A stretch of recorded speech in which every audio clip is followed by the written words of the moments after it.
ಶೃಂಗಿಯಿಂದ ಒಂದು ಶಾಪ ಇರುತ್ತೆ. ಹಾಗಾಗಿ ಅವರು ನಮ್ಮ ಶುಕದೇವ್ ಗೋಸ್ವಾಮಿಗಳ ಹತ್ರ ಬಂದು ಈ ತರ ಈ ಭಾಗವತಮನ್ನ ಕೇಳ್ತಾ ಇರ್ತಾರೆ. ಆಗ ಕೆಲವು ಕ್ವಶನ್ಗಳನ್ನ ಅಂದ್ರೆ ಕೆಲವು ಪ್ರಶ್ನೆಗಳನ್ನ ಕೇಳ್ತಾ ಹೋಗ್ತಾರೆ. ಇವು ಇನ್ನೊಂದು ಬರೀ ಮಹಾರಾಜರ ಪರೀಕ್ಷಿತನ ಪ್ರಶ್ನೆಗಳಲ್ಲ, ನಮ್ಮ ಪ್ರಶ್ನೆಗಳು ಕೂಡ ಈ ತರನೇ ಇರ್ತವೆ. ನಮಗೂ ಕೆಲವು ಸಲ ಈ ತರ ಕ್ವಶನ್ಸ್ ರೈಸ್ ಆಗ್ತವೆ ನಮ್ಮಲ್ಲಿ. ಯಾವ ತರ ಇರ್ಬೋದು ಹೀಗೆ ಅಂತ ಅಂದ್ರೆ ಈ ಒಂದು ತರಗತಿನಲ್ಲಿ ಅವರು ಹೆಚ್ಚು ಕಡಿಮೆ 24 ಕ್ವಶನ್ಸ್ ಅನ್ನ ಅವ್ರಿಗೆ ಕೇಳ್ತಾರೆ. ಯಾರಿಗೆ? ಶುಕದೇವ್ ಗೋಸ್ವಾಮಿಗೆ. ಯಾವ ತರ ಹೇಗೆ ಅಂತ ಹೇಳ್ಬಿಟ್ಟು ಇಲ್ಲಿ ಪರೀಕ್ಷಿತ್ ಮಹಾರಾಜರು ಅಂತ ಹೇಳ್ಬಿಟ್ರೆ ನೋಡಿ, ಇವರಿಗೆ ನಾವು ಅನಂತ ಅಥವಾ ಕೋಟಿ ಕೋಟಿ ದಂಡವತ್ ಪ್ರಣಾಮಗಳನ್ನು ಹೇಳ್ಬೇಕು. ಯಾಕಪ್ಪ ಅಂತ ಹೇಳಿದ್ರೆ ಇವ್ರು ಇಲ್ದೆ ಹೋಗಿದ್ದರೆ ನಮ್ಗೆ ಭಾಗವತಮ್ಮ ನಮ್ಗೆ ಸಿಗ್ತಾನೆ ಇರ್ಲಿಲ್ಲ. ಪರೀಕ್ಷಿತರು ಇಲ್ದೆ ಹೋಗಿದ್ರು. ಹಾಗೆ ಇವರ ತಾತ ಅರ್ಜುನ ಇಲ್ದೆ ಹೋಗಿದ್ರೆ ಭಗವದ್ಗೀತೆ ನಮ್ಗೆ ಗೊತ್ತಾಗ್ತಿರ್ಲಿಲ್ಲ. ನೋಡಿ ಎಂತ ಅವರ ಕುಟುಂಬದಿಂದ ನಮ್ಗೆ ಎಂಥ ಒಂದು ಅನುಕೂಲ ಆಗ್ತಿದೆ ಅಂದ್ರೆ ಎಲ್ರಿಗೂ, ಇಡೀ ಮಾನವ ಸಮಾಜಕ್ಕೆ, ಪ್ರಾಣಿ ವರ್ಗಕ್ಕೂ ಕೂಡ ಎಲ್ಲರಿಗೂ ಎಷ್ಟು ಅನುಕೂಲ ಆಗ್ತಿದೆ ಅಂದ್ರೆ ನೋಡಿ, ಭಕ್ತರಿಂದ ಇದೇ ತರ ಅನುಕೂಲ ಆಗುತ್ತೆ ಅಂತ ನಾವು ತಿಳ್ಕೊಬಹುದು. ನೋಡಿ, ಇವರು ಕೃಷ್ಣನ ಪರಮ ಭಕ್ತರು. ಅರ್ಜುನ ಅಥವಾ ಅವರ ಅವರ ಅಣ್ಣ ತಮ್ಮಗಳು ಎಲ್ಲರೂ ಸೇರಿ ಪರಮ ಭಕ್ತರಾಗಿರ್ತಾರೆ. ಅವರಿಂದ ನಮ್ಗೆ ಭಗವದ್ಗೀತೆ ಸಿಗುತ್ತೆ, ಭಾಗವತಂ ಸಿಗ್ತಾ ಇದೆ. ನಾವೆಲ್ಲ ಪ್ರತಿದಿನ ನಾವು ಬೆಳಗ್ಗೆ ಮತ್ತೆ ಈಗ ಮುಂಜಾನೆ ಮತ್ತೆ ಈಗ ಕೇಳ್ತಾ ಹೋಗ್ತಿದ್ವಿ. ಹಾಗೆ ಇಡೀ ಮಾನವ ಕುಲಕ್ಕೆ ಕಲ್ಯಾಣವನ್ನು ಉಂಟು ಮಾಡುವಂಥದ್ದು. ನೋಡಿ, ಇಲ್ಲಿ ಪರೀಕ್ಷಿತ ಮಹಾರಾಜರು ಈ ಭಾಗವತಮನ್ನ ಗ್ಲೋರಿಫೈ ಮಾಡ್ತಾ ಹೋಗ್ತಾರೆ. ಅದನ್ನ ಒಂಥರ ಗ್ಲೋರಿಫೈ ಮಾಡ್ತಾ ಹೋಗ್ತಾರೆ. ಇವ್ರು ಹೇಳೋ ಪ್ರಕಾರ ಇಲ್ಲಿ ಯಾರಾದ್ರೂ ಒಬ್ಬರು ಭಾಗವತಮನ್ನ ಸೀರಿಯಸ್ ಆಗಿ ಸ್ಟಡಿ ಮಾಡಿದ್ರೆ ಅಥವಾ ಜಸ್ಟ್ ಕೇಳಿದರೆ ನಮ್ಮ ಅಥವಾ ಯಾರು ಕೇಳ್ತಾರ ಅವರ ಹೃದಯದಲ್ಲಿ ಕೃಷ್ಣ ಅಪಿಯರ್ ಆಗ್ತಾನಂತೆ, ಬೇಗ ಬಂದ್ಬಿಡ್ತಾನಂತೆ. ಅಂದ್ರೆ ಅವರ ಹಾರ್ಟ್ ಅಲ್ಲಿ ಕೆಲವೇ ಒಂದು ಫ್ಯೂ ಮಿನಿಟ್ಸ್ ಅಲ್ಲಿ, ಶಾರ್ಟ್ ಟೈಮ್ ಅಲ್ಲಿ ಬರ್ತಾರಂತೆ. ಹೇಗ್ ಬರ್ಬೋದು? ಯಾರಾದ್ರೂ ಹೇಳ್ತೀರಾ ಹೇಗ್ ಬರ್ಬೋದು ಅಂತ ಹೇಳಿ? ಯಾರು ಸೀರಿಯಸ್ ಆಗಿ ಕೇಳ್ತಾರೋ, ತುಂಬಾ ಅಚ್ಚುಕಟ್ಟಾಗಿ ಶ್ರದ್ಧೆಯಿಂದ ಕೇಳ್ತಾರೋ, ಜಸ್ಟ್ ಕೇಳಿದ್ರೆ ಸಾಕು. ನೋಡಿ, ಇಲ್ಲೂ ಸಹ ಪರೀಕ್ಷಿತ್ ಮಹಾರಾಜರು ಜಸ್ಟ್ ಕೇಳಿದ್ರು ಅಷ್ಟೇ. ಅವ್ರು ಓದಿಲ್ಲ, ಏನಿಲ್ಲ ಯಾವ್ದನ್ನ ಭಾಗವತಮನ್ನ. ಶುಕದೇವ್ ಗೋಸ್ವಾಮಿಗಳ ಹತ್ರ ಅವ್ರಿಗೆ ಟೈಮ್ ಇರ್ಲಿಲ್ಲ, 7 ದಿನ ಟೈಮ್ ಅಷ್ಟೇ ಇದ್ದಿದ್ದು. ಆಗ ಕೇಳ್ತಾರೆ, ಅದನ್ನ ಕೇಳ್ಬಿಟ್ಟು ಅವರು ಭಗವದ್ಧಾಮಕ್ಕೆ ಹೋಗ್ಬಿಡ್ತಾರೆ. ಹೇಗ್ ಬರ್ಬೋದು? ಆ ಕೃಷ್ಣ ನಮ್ಮ ಹಾರ್ಟ್ ಅಲ್ಲಿ ನಾವು ಸೀರಿಯಸ್ ಆಗಿ ಯಾರೇ ಆಗಲಿ ಕೇಳ್ತಾರೆ. ಶ್ರವಣ ಮಾಡೋದ್ರಿಂದ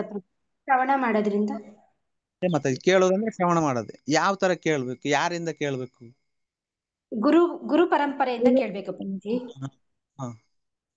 ಗುರು ಪರಂಪರೆಯಿಂದ. ಹಾಗೆ ಒಂದು ನೋಡಿ, ಇದನ್ನ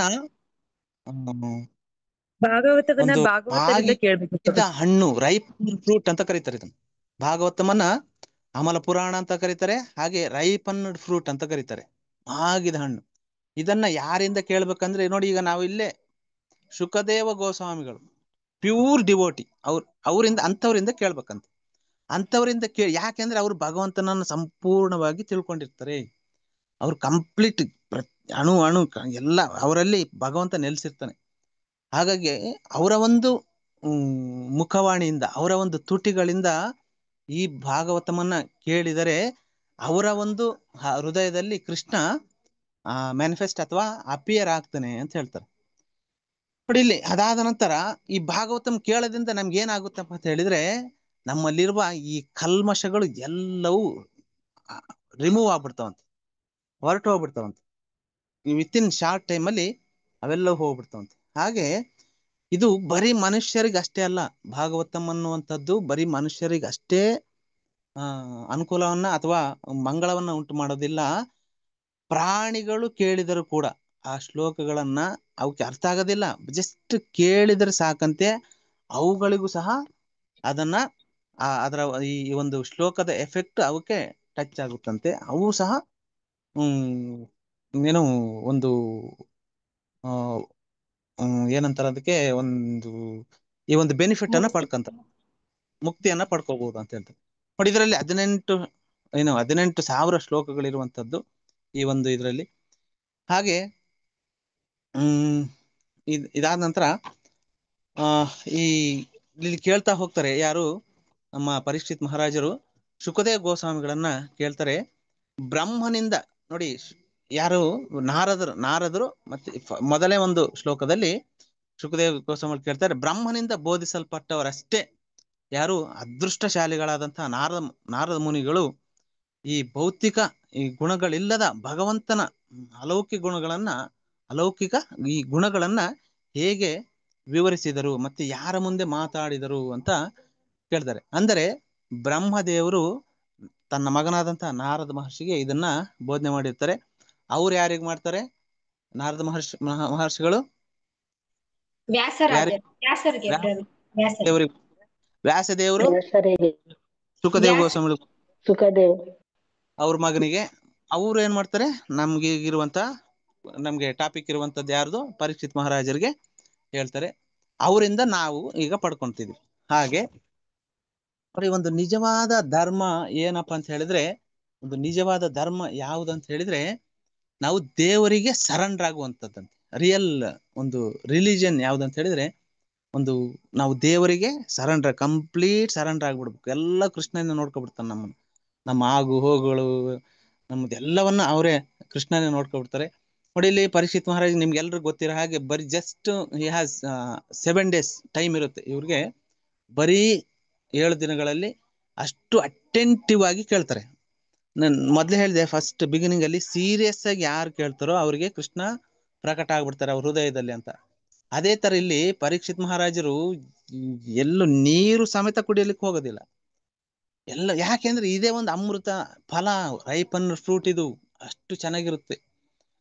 ಹಾಗೆ ಇಲ್ಲಿ ಈ ಒಂದು ಫಸ್ಟ್ ಅಂಡ್ ಸೆಕೆಂಡ್ ಕ್ಯಾಂಟೋವನ್ನ ಭಗವಂತನ ಪಾದಗಳಿಗೆ ಏನು ಕನ್ಸಿಡರ್ ಮಾಡಿರುವಂತದ್ದು. ಅಂದ್ರೆ ಇವು ಪಾದಗಳು ಅಂತ ಹೇಳ್ಬಿಟ್ಟು ನೋಡಿ. ಇಲ್ಲಿ ಯಾರು ಇಲ್ಲಿ ಮತ್ತೆ ಮುಂದುವರಿತಾ ಕೇಳ್ತಾರೆ ಪರೀಕ್ಷಿತ್ ಮಹಾರಾಜರು, ನನಗೆ ತಿಳಿಬೇಕು ಅದ್ಭುತ ಶಕ್ತಿಗಳನ್ನು ಹೊಂದಿರುವ ಭಗವಂತನ ಕುರಿತಾದ ವಿವರಣೆಗಳು ಎಲ್ಲಾ ಗ್ರಹ ಜೀವಿಗಳಿಗೆ ಖಂಡಿತವಾಗಿ ಮಂಗಳಕರವಾಗಿದೆ. ನೋಡಿ, ನಮ್ಗಷ್ಟೇ ಅಲ್ಲ, ಪ್ರಾಣಿಗಳಿಗಷ್ಟೇ ಅಲ್ಲ, ಇಲ್ಲಿ ರಾಜರು ಕೇಳ್ತಾರೆ ಅದ್ಭುತವಾದ ಶಕ್ತಿ. ನೋಡಿ, ಶಕ್ತಿ ಅನ್ನೋದು ಯಾರ ಹತ್ರ ಇದೆ? ಎಲ್ಲ ಶಕ್ತಿ ಭಗವಂತನ ಏನು ಐಶ್ವರ್ಯಗಳಲ್ಲಿ ಬರುತ್ತೆ. ಸೌಂದರ್ಯ, ಶಕ್ತಿ, ಸಂಪತ್ತು, ಜ್ಞಾನ, ವೈರಾಗ್ಯ, ಇದೆಲ್ಲವು ಅದರಲ್ಲಿ ಶಕ್ತಿ ಒಂದು. ನೋಡಿ, ಇಲ್ಲಿ ಸೃಷ್ಟಿ ಮಾಡಿರುವಂಥದ್ದು ಈ ಎಲ್ಲವನ್ನ ಯಾರು ಸೃಷ್ಟಿ ಮಾಡಿದ್ರು? ಭಗವಂತ ಸೃಷ್ಟಿ ಮಾಡಿದ್ರು. ಹಾಗೆ ಅದರಿಂದ ಯಾರು ಇದ್ದಾರೆ? ಕೃಷ್ಣ ಇದ್ದಾನೆ. ಆ ಶಕ್ತಿ ಅಂದ್ರೆ ನಮ್ಗೆ ಭಗವದ್ಗೀತೆಯಲ್ಲಿ ವಿಭೂತಿ ಯೋಗ ಅಂತ ಇದೆಯಲ್ಲ ಒಂದು ಚಾಪ್ಟರ್, ಅದರಲ್ಲಿ ಪರಮಾತ್ಮನ ಶಕ್ತಿ ಅಂತದಂತೆ ಎಲ್ಲವೂ ನಮ್ಗೆ ಗೊತ್ತಾಗುತ್ತೆ. ಅದನ್ನ ಇಲ್ಲಿಗೆ ನಾವು ರಿಲೇಟ್ ಮಾಡ್ಕೋಬಹುದು. ನೋಡಿ, ಇಲ್ಲಿ ಭಗವಂತನ ನೋಡಿ ಅದ್ಭುತ ಶಕ್ತಿಗಳನ್ನು ಹೊಂದಿರುವಂತ ಭಗವಂತನ ಕುರಿತಾದ ವಿವರಣೆಗಳು, ಅವುಗಳು ಎಲ್ಲಾ ಗ್ರಹ ಜೀವಿಗಳಿಗೆ, ನಮಗಷ್ಟೇ ಅಲ್ಲ, ಭೂಮಂಡಲಕ್ಕೆ ಅಷ್ಟೇ ಅಲ್ಲ, ಅಖಂಡ ಕೋಟಿ. ನೋಡಿ, ಅವ್ರು ಹೇಳ್ತಾರೆ ಅಖಿಲಾಂಡ ಕೋಟಿ ಬ್ರಹ್ಮಾಂಡ ನಾಯಕ ಗೋವಿಂದ, ಎಲ್ಲರಿಗೂ ಅವು ಅದ್ಭುತವಾಗಿ ಖಂಡಿತವಾಗಿ ಎಲ್ಲಾ ಜೀವಿಗಳಿಗೂ ಮಂಗಳಕರವಾಗಿರುವಂತದ್ದು ಅಂತ ಹೇಳ್ತಾರೆ. ಹಾಗೆ ಇಲ್ಲಿ ಈ ಒಂದು ಅಧ್ಯಾಯದಲ್ಲಿ ಪೂರ್ತಿ ಕ್ವಶನ್ಗಳು ಇರುವಂತ ಟೈಟ್ಲೇ ಹೇಳುವ ಹಾಗೆ ಎಲ್ಲವೂ ಕ್ವಶನ್ಸೇ. ಪರೀಕ್ಷಿತ್ ಮಹಾರಾಜರು ಕೇಳುವಂತದ್ದು ಇಲ್ಲಿ 24 ಕ್ವಶನ್ಸ್ ಬರ್ತವೆ ಅವ್ರು ಹೇಳಿರುವಂತದ್ದು. ಅದರ ಉದ್ದೇಶ ಏನು? ಯಾಕೆ ಕೇಳಿದ್ರು ಇವರು? ಅವ್ರಿಗೆ ಗೊತ್ತಿರ್ಲಿಲ್ವಾ ಕೃಷ್ಣ ಯಾರು ಅಂತ? ಮಾತಾಜಿ ಪ್ರವೇಶ್ ಯಾರಾದ್ರು ಹೇಳ್ತೀರಾ? ಈಗ ಪರೀಕ್ಷಿತ್ ಮಹಾರಾಜ್ ಕೃಷ್ಣ ಯಾರಂತ ಗೊತ್ತಿತ್ತಲ್ವಾ ಮೊದ್ಲೇನೆ? ಹೌದು ಪ್ರಭುಜಿ. ಯಾಕೆ ಹೇಳಿದ್ರು? ಅಂದ್ರೆ ನಮ್ಮಂತವ್ರಿಗೆಲ್ಲ ಬದ್ಧ ಜೀವಿಗಳಿಗೆ ತಿಳ್ಕೊಳಕ್ಕೆ. ಮಾತಾಜಿ. ಆಮೇಲೆ ಗ್ಲೋರಿಫೈ ಮೊದ್ಲೇ ಹೇಳಿದ್ರು, ಇಲ್ಲಿ ಕೃಷ್ಣನ ಗ್ಲೋರಿಫೈ ಮಾಡ್ತಾರೆ. ಎಷ್ಟು ಕೇಳ್ತೀವೋ ಅಷ್ಟು ನಮ್ಮ ಶುದ್ಧವಾಗುತ್ತೆ ಅಂತ. ಮಾತಾಜಿ. ಕೃಷ್ಣ ಕಥೆ ಕೇಳೋದ್ರಿಂದ ನಮ್ಗೆ ಏನಾಗುತ್ತೆ ಮಾತಾಜಿ? ನಮ್ಗೆ ಏನ್ ಸಿಗುತ್ತೆ? ಮುಕ್ತಿ ಸಿಗುತ್ತೆ ಪ್ರಭುಜಿ. ಸಿಗುತ್ತೆ. ಅದಕ್ಕಿಂತ ಮೊದಲು ನಮ್ಮ ಹೃದಯದಲ್ಲಿರೋ ಕಲ್ಮಶ ಎಲ್ಲ ನಾಶ ಆಗುತ್ತೆ. ಎಲ್ಲ ನಮ್ಮ ಎಲ್ಲ ಹೊರಟೋಗ್ಬಿಡ್ತವೆ. ನಮ್ಮ ಅಬ್ಸ್ಟಾಕಲ್ಸ್ ಏನಿರ್ತವೆ ಎಲ್ಲ ರಿಮೂವ್ ಆಗ್ಬಿಡ್ತವೆ. ಹಾಗೆ ಇಲ್ಲಿ ಒಂದು ಉದ್ದೇಶ ಏನಂತ ಹೇಳಿದ್ರೆ, ಕೃಷ್ಣ ಕಥೆ ಕೇಳೋದ್ರಿಂದ ಮೊದಲಿಗೆ ಮುಕ್ತಿಗಿಂತ ಮೊದಲು ನಮ್ಗೆ ಏನ್ ಸಿಗುತ್ತೆ? ಆನಂದ ಸಿಗುತ್ತೆ ನೋಡಿ. ಅತಿಯಾದ ಆನಂದ ಸಿಗುತ್ತೆ, ಮಹದಾನಂದ ಸಿಗುತ್ತೆ, ತುಂಬಾ ಖುಷಿ ಆಗುತ್ತೆ. ಅದನ್ನ ಎಕ್ಸ್ಟಸಿ ಅಂತ ಕರೀತಾರೆ, ಓವರ್ ಜಾಯ್ನೆಸ್ ಅಂತ ಕರೀತಾರೆ ನೋಡಿ. ಇವ್ರಿಗೆ ಎಲ್ಲಾ ಗೊತ್ತಿತ್ತು ಕೃಷ್ಣನ್ ಬಗ್ಗೆ, ಪರೀಕ್ಷಿತ್ ಮಹಾರಾಜ್. ಯಾಕೆಂದ್ರೆ ಅವರು ಭಕ್ತರ ಕುಟುಂಬದಲ್ಲಿ ಹುಟ್ಟಿರುವಂತವ್ರು. ಅವ್ರ ತಾತಂದ್ರೆ ಎಲ್ಲರೂ ಭಕ್ತರೆ. ಅವರ ಅಜ್ಜಿ, ಅವರ ತಾಯಿ, ಎಲ್ಲರೂ. ಅಜ್ಜಿ ಅಂದ್ರೆ ದ್ರೌಪದಿ, ಅವರು, ಅವ್ರ ತಾಯಿ ಉತ್ತರೆ ಆ ತಾಯಿ, ಅವರು ಸಹ ಎಲ್ಲರೂ ಭಕ್ತರೆ ಅವ್ರಿಗೆ. ಅಂದ್ರೆ ಈಗ ನೋಡ್ರಿ, ನಾವು ನಮ್ಮ ಮನೆಗಳಲ್ಲಿ ನಾವೇನ್ ಮಾಡ್ತಿರ್ತೀವಿ? ಕೃಷ್ಣನ್ ಬಗ್ಗೆ ಮಾತಾಡ್ತಿರ್ತೀವ, ಅದು ನಮ್ಮ ಮಕ್ಳಿಗೆ ಗೊತ್ತಾಗುತ್ತಾ? ಅದೇ ತರ ಪರೀಕ್ಷಿತ್ ಮಹಾರಾಜರಿಗೆ ಎಲ್ಲಾ ಗೊತ್ತಿರುತ್ತೆ, ಆದ್ರೂ ಕೇಳ್ತಾರೆ. ಯಾಕೆಂದ್ರೆ ನಮಗ್ ಒಳ್ಳೇದಾಗ್ಲಿ ಅಂತ, ಬೇರೆಯವ್ರಿಗೆ ಒಳ್ಳೇದಾಗ್ಲಿ ಅಂದ್ರೆ ಅವ್ರ ಕಲ್ಯಾಣವಾಗ್ಲಿ ಅಂತ ಹೇಳ್ಬಿಟ್ಟು, ಅಂದ್ರೆ ಬೇರೆಯವ್ರಿಗೆ ಅದಾಗ್ಲಿ ಅಂತ ಹೇಳ್ಬಿಟ್ಟು. ನಮ್ಗೆ ನೋಡಿ, ಇಲ್ಲಿ ಮೊದ್ಲು ಹೇಳೋ ಪ್ರಕಾರ ಇಲ್ಲಿ ಆನಂದವನ್ನ ಅನುಭವಿಸ್ತೀವಿ ನಾವು. ತುಂಬಾ ಆನಂದ ಆಗ್ತಿರುತ್ತೆ, ಬಹಳಷ್ಟು ಆನಂದ ಆಗ್ತಿರುತ್ತೆ. ಹಾಗಾಗಿ ಇದು ಅಂದ್ರೆ ಬೇರೆಯವ್ರಿಗೆ ಒಳ್ಳೇದಾಗ್ಲಿ ಅಂತ ಹೇಳ್ತಾ ಹೋಗ್ತಾರೆ. ಅದಾದ ನಂತರ ಓ ಮಹಾಭಾಗ್ಯಶಾಲಿ ಶುಕದೇವ್ ಗೋಸ್ವಾಮಿ ಮತ್ತೆ ಅವರನ್ನು ಅಡ್ರೆಸ್ ಮಾಡಿ ಹೇಳ್ತಾರೆ, ದಯವಿಟ್ಟು ಶ್ರೀಮದ್ ಭಾಗವತವನ್ನ ಹೇಳುವುದನ್ನು ಮುಂದುವರೆಸ್ರಿ. ಇದರಿಂದ ನಾನು ನನ್ನ ಮನಸ್ಸನ್ನು ಗೋವಿಂದನ, ಪರಮಾತ್ಮನಾದ ಕೃಷ್ಣನ ಮೇಲೆ ಇಡಬಹುದು. ಮತ್ತೆ ಈ ಭೌತಿಕ ಗುಣಗಳೇನಿದಾವೆ ಅವುಗಳಿಂದ ಸಂಪೂರ್ಣವಾಗಿ ನಾನು ಮುಕ್ತನಾಗಿ ಈ ದೇಹವನ್ನ ತ್ಯಜಿಸಬಹುದು. ನೋಡಿ, ಇದು ನಮಗೂ ಕೂಡ ಅಪ್ಲೈ ಆಗುತ್ತೆ ನೋಡಿ. ನಾವು ಯಾವಾಗ ಕೃಷ್ಣನ ಪಾದ ಕಮಲಗಳ ಮೇಲೆ ಯಾವಾಗಲೂ ನಮ್ಮ ಆ ಮನಸ್ಸನ್ನ ಇಡ್ತೀವೋ, ಆಗ ನಮ್ಮ ಹೃದಯದಲ್ಲಿ ಇರ್ತಾನಂತೆ ಕೃಷ್ಣ.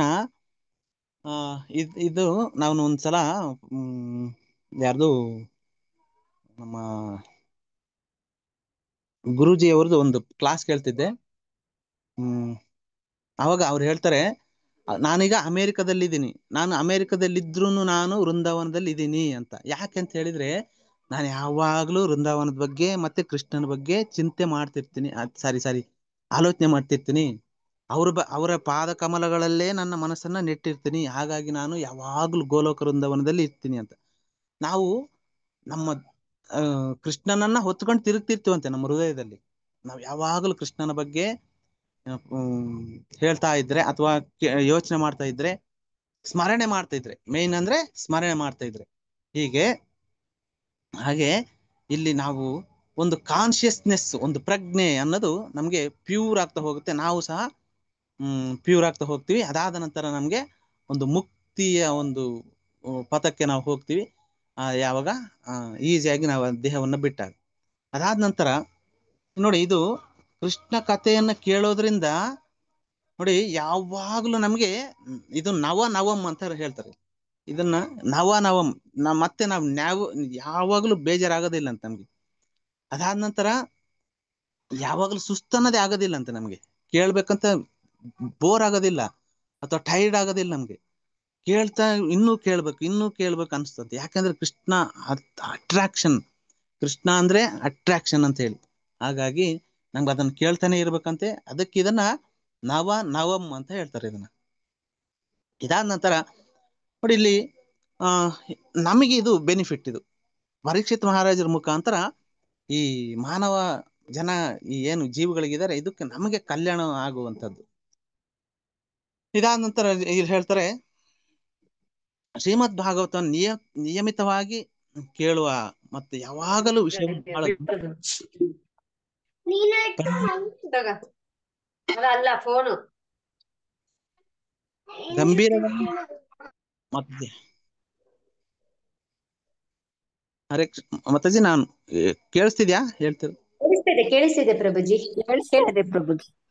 ಮತ್ತಾಜಿ ನೋಡಿ, ಶ್ರೀಮದ್ ಭಾಗವತನ್ ನಿಯಮಿತವಾಗಿ ಕೇಳುವ ಮತ್ತೆ ಯಾವಾಗಲೂ ಈ ವಿಷಯಗಳನ್ನ ಬಹಳ ಗಂಭೀರವಾಗಿ ಈ ಪರಿಗಣಿಸುವಂತ ವ್ಯಕ್ತಿಗಳ ಹೃದಯದಲ್ಲಿ ದೇವೋತ್ತಮ ಪರಮಪುರುಷ ಕೃಷ್ಣನು ಅಲ್ಪಾವಧಿಯಲ್ಲಿ ಪ್ರಕಟ ಆಗ್ತಾನೆ ಅಂತ ಹೇಳ್ತಾರೆ ಈ ಶ್ಲೋಕದಲ್ಲಿ. ಮತ್ತೆ ಅದಾದ ನಂತರ ಈ ಪರಮಾತ್ಮನಾದ ಶ್ರೀಕೃಷ್ಣನ ಶಬ್ದ ಅವತಾರ ಅಂದ್ರೆ ಇದೆ ಶ್ರೀಮದ್ ಭಾಗವತಂ ನೋಡಿ. ಆತ್ಮ ಸಾಕ್ಷಾತ್ಕಾರ ಪಡೆದಂತಹ ಭಕ್ತನ ಹೃದಯವನ್ನ ಇದು ಪ್ರವೇಶ ಮಾಡುತ್ತಂತೆ. ಆತ್ಮ ಸಾಕ್ಷಾತ್ಕಾರ ಯಾರು ಪಡೆದಿರ್ತಾರ ಅವನ ಒಂದು ಪ್ರೀತಿಯ ಸಂಬಂಧದ ಆ ಕಮಲದ ಹೂವಿನ ಮೇಲೆ ಅದು ಅಂದ್ರೆ ಹೃದಯದ ಮೇಲೆ ಕುಳಿತುಕೊಳ್ಳುತ್ತೆ. ಅದಾದ ನಂತರ ನೋಡಿ ನಾವು ಕೇಳೋದ್ರಿಂದ ಏನೇನ್ ನಮ್ಮಲ್ಲಿ ರಿಮೂವ್ ಆಗ್ತದೆ ಮಾತಾಜಿ? ಈ ಭಾಗವತಮನ್ನ ಕೇಳೋದ್ರಿಂದ, ಶಬ್ದಾವತಾರ ಅಂತ ಹೇಳ್ತಾರೆ ಇದನ್ನ, ಕೇಳೋದ್ರಿಂದ ನಮ್ಮಲ್ಲಿ ಏನು ಈ ಕಲ್ಮಶಗಳು ಏನೇನಿದಾವೆ? ಬಾಳ ಇದಾವ್ ಪ್ರಭುಜಿ, ಹೇಳಕ್ಕೆ ಆಗಲ್ಲ. ಎಲ್ಲ ಇದೆ. ಕ್ರೋಧ, ಕಾಮ, ಕ್ರೋಧ, ಈ ಲೋಭ, ದ್ವೇಷ ಎಲ್ಲ ಇರುತ್ತೆ ಆಸೆ, ಪ್ರಭುಜಿ. ಎಲ್ಲ ಇದಾವೆ. ಮದ, ಮತ್ಸರ. ಇದೆಲ್ಲವೂ ರಿಮೂವ್ ಆಗ್ತವೆ. ಎಲ್ಲವೂ ರಿಮೂವ್ ಆಗಿ ನಮ್ಗೆ ಒಂದು ನೋಡಿ, ಮೊದ್ಲು ನಾವು ನಮ್ಮಷ್ಟಕ್ಕೆ ನಾವೇ ಚೆಕ್ ಮಾಡ್ಕೋಬಹುದು. ಈ ಕೃಷ್ಣ ಪ್ರಜ್ಞೆಗೆ ಬರೋದಕ್ಕಿಂತ ಮೊದ್ಲು ಹೇಗಿದ್ವಿ, ಈಗ ಹೇಗಿದೀವಿ ಅಂತ. ಮೊದ್ಲಂತೂ ನಾವು ಹೆಂಗಂದ್ರೆ ಹೆಂಗೆ ಇರ್ತಿದ್ವಿ, ಏನೇನೋ ತಿಂತಿದ್ವಿ, ಎಲ್ಲೆಲ್ಲೋ ಇರ್ತಿದ್ವಿ, ಏನೆಲ್ಲ ಮಾಡ್ತಿದ್ವಿ. ಈಗ ಬಹಳಷ್ಟು ಏನು ತುಂಬಾ ಸ್ಟ್ರಿಕ್ಟ್ ಆಗಿರ್ತೀವಿ. ಯಾಕಂದ್ರೆ ಗುರುಗಳ ಆಜ್ಞೆ. ಅದಾದ ನಂತರ ಕೃಷ್ಣ ನಮ್ಗೆ ಬಿಡೋದಿಲ್ಲ ಆತರ ಹೋಗ್ಲಿಕ್ಕೆ. ಕೃಷ್ಣ ನಮಗೆ ತಡೀತಿರ್ತಾನೆ, ಇದ್ ಮಾಡ್ಬಾರ್ದು ನೀನು. ಮೊದ್ಲೆಲ್ಲ ಮಾಡ್ತಿದ್ವಿ, ಟೀ ಕುಡಿತಿದ್ವಿ, ಹೋಟ್ಲಲ್ಲಿ ಊಟ ಮಾಡ್ತಿದ್ವಿ, ಏನೆಲ್ಲ. ನಾನಂತೂ ಏನೇನ್ ಹೇಳ್ಬಾರ್ದು ಮತ್ತೆ ಹಂಗಿದೆ ನಾನು. ನಿಮ್ಗೆ ಬೇಜಾರಾಗುತ್ತೆ ನಾನು ಹೇಳ್ಬಿಟ್ರೆ, ಅಂತ ವರ್ಸ್ಟ್ ಪರ್ಸನ್ ನಾನು. ಬಟ್ ಈಗ ನಾನ್ ಮನೆ ಬಿಟ್ರೆ ಉಪವಾಸ ಎಷ್ಟೇ ಹಸ್ವಾದ್ರೂ ಮನೆಗೆ ಬಂದೇ ಊಟ ಮಾಡೋದು. ಒಂದ್ ಲೋಟ ನೀರ್ ಸಮೇತ ಕುಡಿಯೋದಿಲ್ಲ ಎಲ್ಲೆಲ್ಲೂ. ಏನೆಲ್ಲ ಮಾಡ್ತಿದ್ದೆ ನಾನು. ನನ್ನಂತ ವರ್ಸ್ಟ್ ಪರ್ಸನ್ ಯಾರ್ಯಾರು ಇಲ್ಲ, ನಾನು ಹೇಳ್ಕೊಂತೀನಿ. ಅಷ್ಟು ಟಫ್ ಆಗಿರ್ತಿದ್ದೆ. ಈಗ ಎಲ್ಲಂದ್ರೆ ಗಲಾಟೆ ಮಾಡಿ, ಈಗ ಒಬ್ಬರು ಸಾವಾಸಕ್ಕೆ ಹೋಗೋದಿಲ್ಲ. ನನ್ನ ಕೆಲಸ ಆಯ್ತು, ಮನೆ ಆಯ್ತು, ಇಷ್ಟೇ ಈಗಿರುವಂತದ್ದು. ಮತ್ತೆ ಯಾಕೆ ಅಂತ ಹೇಳಿದ್ರೆ, ಕೃಷ್ಣ ನಮ್ಗೆ ಆತರ ಗೈಡ್ ಮಾಡ್ತಿರ್ತಾನೆ, ಗುರುಗಳು ಆತರ ನಮ್ಗೆ ಗೈಡ್ ಮಾಡ್ತಿರ್ತಾರೆ. ಹಾಗೆ ಅದಾದ ನಂತರ ಭಕ್ತಿ ಸೇವೆಯ ಪ್ರಕ್ರಿಯೆಯಿಂದ ಒಮ್ಮೆ ಹೃದಯ ಶುದ್ಧವಾದ ಭಗವಂತನ ಶುದ್ಧ ಭಕ್ತನು ಎಂದಿಗೂ ಕೃಷ್ಣನ ಪಾದ ಕಮಲಗಳನ್ನ ತ್ಯಜಿಸೋದಿಲ್ಲಂತೆ. ನೋಡಿ, ನಾವ್ ಯಾವಾಗ್ಲೂ ಕೃಷ್ಣನ ಬಗ್ಗೆನೇ ಯೋಚನೆ ಮಾಡ್ತಿರ್ತೀವಿ. ಆ ಪಾದ ಕಮಲ ಯಾಕಂದ್ರೆ ಅವು ಅಷ್ಟು ಅಟ್ರಾಕ್ಟಿವ್ ಆಗಿರ್ತವೆ. ಯಾಕಂದ್ರೆ ನೋಡಿ, ಅದೇನಾಗುತ್ತಪ್ಪ ಅಂತ ಹೇಳಿದ್ರೆ, ಈ ನಮ್ಗೆ ತೃಪ್ತಿಯನ್ನ ಕೊಡುವಂಥದ್ದು. ಅವು ಸಂಪೂರ್ಣವಾಗಿ ತೃಪ್ತಿ ಪಡಿಸಿರ್ತವಂತೆ ನಮ್ಮ ಯಾರನ್ನ, ಈ ನಮ್ಮ ಭಕ್ತರನ್ನ, ಆ ಕೃಷ್ಣನ ಭಕ್ತರನ್ನ. ಹಾಗೆ ಈ ಬ್ರಾಹ್ಮಣರು ಮತ್ತೆ ಅವ್ರು ಕೇಳ್ತಾರೆ, ಓ ವಿದ್ವಾಂಸ ಬ್ರಾಹ್ಮಣರೇ, ಅಲೌಕಿಕ ಆತ್ಮವು ಭೌತಿಕ ದೇಹಕ್ಕಿಂತ ಹೇಗೆ ಭಿನ್ನ? ಅವನು ದೇಹವನ್ನು ಆಕಸ್ಮಿಕವಾಗಿ ಆಗಿ ಅಥವಾ ಯಾವುದಾದರೂ ಕಾರಣಕ್ಕಾಗಿ ಪಡೀತಾನ? ಇದು ನಿಮಗೆ ತಿಳಿದಿರುವುದರಿಂದ ದಯವಿಟ್ಟು ಇದನ್ನು ನಮ್ಗೆ ವಿವರ ಅಂದ್ರೆ ಹೇಳ್ತೀರಾ ಅಂತ ಕೇಳ್ತಾರೆ. ನೋಡಿ, ಇಲ್ಲಿ ಅಲೌಕಿಕ ಆತ್ಮ ದೇಹಕ್ಕಿಂತ ಹೇಗೆ ಭಿನ್ನ ಹೇಳ್ತೀರಾ ಮತ್ತೆ? ಅಲೌಕಿಕ ಅಂದ್ರೆ ಆಧ್ಯಾತ್ಮಿಕ. ಇಲ್ಲಿ ಇನ್ನೊಂದು ಕ್ವಶನ್ ಏನ್ ಇಲ್ಲಿ, ಯಾಕಂದ್ರೆ ಬಹಳಷ್ಟು ಈ chapter full of questions Mataji, ತುಂಬಾ ಸಂಪೂರ್ಣ ಕ್ವಶನ್ಗಳು ಇರುವಂತದ್ದು. ಯಾರು ಬೇಜಾರಾಗ್ಬೇಡ್ರಿ, ಇವ್ರು ಪದೇ ಪದೇ ಕ್ವಶನ್ಸ್ ಕೇಳ್ತಾರ ಅಂತ ಹೇಳಿ. ಇಲ್ಲ ಕೇಳಿ ಪ್ರಭುಜಿ, ನಮಗೂ ಅರ್ಥ ಆಗುತ್ತೆ, ಹೇಳಕ್ ಪ್ರಯತ್ನ ಪಡ್ತಾರೆ ಪ್ರಭುಜಿ. ಈಗ ಮಾತಾಜಿ, ಈ ಒಂದು ಸೋಲ್ ಇರುವಂತದ್ದು ಏನು, ಸೋಲ್ ಆತ್ಮ, ಅದು ಯಾವ ತರ ಎಂಜಾಯ್ ಮಾಡ್ತಿರುತ್ತದು, ಅಥವಾ ಆಕ್ಸಿಡೆಂಟ್ ಆಗಿ ಅಥವಾ ಸಾಂದರ್ಭಿಕವಾಗಿ ಅದು ದೇಹವನ್ನ ಪಡ್ಕೊಳುತ್ತಾ, ಅಥವಾ ಏನಾದ್ರೂ ಕಾರಣ ಇರುತ್ತಾ? ಅದು ನಮ್ಮ ಕರ್ಮಕ್ಕೆ ಸಂಬಂಧ ತರ ಅದು ಪಡ್ಕೊಳುತ್ತೆ ಪ್ರಭುಜಿ. ಮತ್ತೆ ಅದು ಜಾಸ್ತಿ ಆತ್ಮ ಅನ್ನೋದು ನಾವು ಭಗವಂತನ ಬಗ್ಗೆ ಕೇಳೋದಕ್ಕೆ ಅದು ಖುಷಿ ಪಡುತ್ತೆ ಪ್ರಭುಜಿ. ಮಾತಾಜಿ, ಇನ್ನೊಂದು, ಈ ಸೋಲ್ ಅನ್ನೋದು ದೇಹವನ್ನ ಪಡ್ಕೊಳುತ್ತಲ್ವಾ, ಯಾವುದೇ ದೇಹ ಇರ್ಬೋದು, ಮನುಷ್ಯ ಅಂತಲ್ಲ. ಅದು ಸಾಂದರ್ಭಿಕವಾಗಿ ಇದ್ದಕ್ಕಿದ್ದ ಹಾಗೆ ಅಥವಾ ದೇಹವನ್ನ ಪಡ್ಕೊಳುತ್ತಾ, ಅಥವಾ ಅದರಿಂದ ಏನಾದ್ರೂ ಕಾರಣ ಇರುತ್ತಾ? ಇಲ್ಲಿ ಪ್ರತಿಯೊಂದರ ಹಿಂದೆ ಕಾರಣ ಇರುತ್ತಂತೆ ಮಾತಾಜಿ. ಆದ್ರೂ ಅವರಿಂದ ಏನ್ ಕರ್ಮ ಮಾಡಿರ್ತಾರೋ ಅದ್ರ ಪ್ರಕಾರ ಹಿಂದಿನ ಜನ್ಮದ ಕರ್ಮ ಫಲದಿಂದ ಅನುಗುಣವಾಗಿ ಸಿಗುತ್ತೆ ಪ್ರಭು ದೇಹ. ತರ ದೇಹ ಸಿಗುತ್ತಲ್ಲ ಪ್ರಭುಜಿ. ಕರ್ಮದ ಸಿದ್ಧಾಂತದ ಪ್ರಕಾರ ಆ ದೇಹವನ್ನ ಪಡ್ಕೊಳ್ತೀವಂತೆ ನಾವು. ಹಾಗೆ ಅದು ಪಡ್ಕೊಂಡ ದೇಹಕ್ಕೆ ಇಂತ ಆತ್ಮ ಇರುತ್ತೆ ಅಂತ ಹೇಳಿರ್ತಾರಲ್ವಾ ಪ್ರಭುಜಿ. ನಂತರ ಇನ್ನೊಂದು ರೀಸನ್ ಏನಂದ್ರೆ, ಅದು ನಾನು ಇಂಡಿಪೆಂಡೆಂಟ್ ಆಗಿ ಎಂಜಾಯ್ ಮಾಡ್ಬೇಕು, ಕೃಷ್ಣನನ್ನ ಹೊರತುಪಡಿಸಿ ನಾನು ಎಂಜಾಯ್ ಮಾಡ್ಬೇಕು ಅಂತ ಅದು ಬಯಸುತ್ತಂತೆ. ನೋಡಿ, ಅದಕ್ಕೆ ಇನ್ನೊಂದು ರೀಸನ್, ಜಸ್ಟ್ ಲಿಮಿಟ್ ಇಂಡಿಪೆಂಡೆಂಟ್ ಇರುತ್ತೆ, ಅದಕ್ಕೆ ಸ್ವಾತಂತ್ರ್ಯ ಇರುತ್ತೆ ಆ ಸೋಲಿಗೆ. ನಮಗೆ ನೋಡಿ ಸ್ವಲ್ಪನೇ ಸ್ವಾತಂತ್ರ್ಯ ಇರುವಂತದ್ದು. ನಾವ್ ಹೆಂಗ್ ಬೇಕಂದ್ರೆ ಸ್ವೇಚ್ಛಾಗಿ ಇರೋಕ್ ಆಗೋದಿಲ್ಲ. ಬೆಳಗ್ಗೆನೋ ನಿನ್ನೆ ಕ್ಲಾಸಲ್ಲಿ ಹೇಳ್ತಿದ್ರು ಪ್ರಭುಜಿ, ನಮ್ಗೆ ರೂಲ್ಸ್ ಅಂಡ್ ರೆಗ್ಯುಲೇಷನ್ಸ್ ಇದಾವೆ, ಅದೇ ತರ. ಆದ್ರೆ ಆತ್ಮ ಏನ್ ಮಾಡುತ್ತೆ ಅಂತ ಹೇಳಿದ್ರೆ, ಕೃಷ್ಣನನ್ನ ಬಿಟ್ಟು ನಾನು ಎಂಜಾಯ್ ಮಾಡ್ಬೇಕು, ಸಪರೇಟ್ ಆಗಿ ಎಂಜಾಯ್ ಮಾಡ್ಬೇಕು ಅಂತ ಬಯಸುತ್ತಂತೆ. ಆಗ ನೋಡಿ, ಎಲ್ಲದರಿಂದ ಒಂದು ಹಿಂದೆ ಕಾರಣ ಇರುತ್ತಂತೆ. There is a reason behind every ಅಂತ ಹೇಳ್ತಾರೆ. ಅಲ್ಲಿ ಆ ಕಾರಣದಿಂದ ಅದು ಒಂದು ದೇಹವನ್ನ ಪಡ್ಕೊಳ್ಳುತ್ತಂತೆ. ಅದು ಸಾಂದರ್ಭಿಕವಾಗಿ ಪಡ್ಕೊಳೋದಿಲ್ಲಂತೆ, ಒಂದು ರೀಸನ್ ಇರುತ್ತಂತೆ. ಅದಾದ ನಂತರ ಅದಕ್ಕೆ ಒಂದು ಸ್ವಲ್ಪನೇ ಇಂಡಿಪೆಂಡೆಂಟ್ ಅಂದ್ರೆ ಸ್ವಾತಂತ್ರ್ಯ ಇರುವಂತದ್ದು. ಹಾಗೆ ಭಗವಂತನ ದೇಹ ಆ ಥರ ಅಲ್ಲ.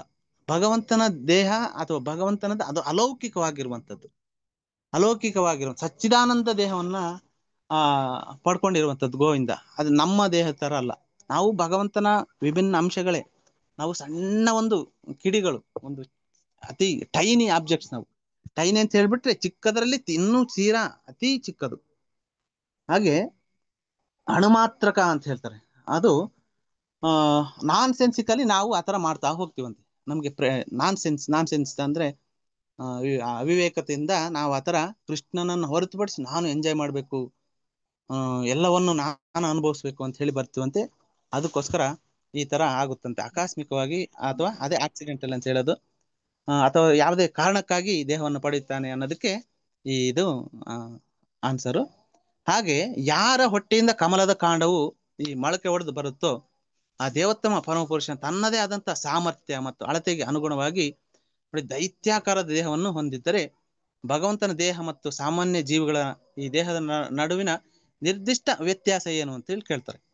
ನೋಡಿ, ಯಾರ ಹೊಟ್ಟೆಯಿಂದ ಆ ಕಮಲದ ಕಾಂಡವು ಮೊಳಕೆ ಹೊಡೆಯಿತು,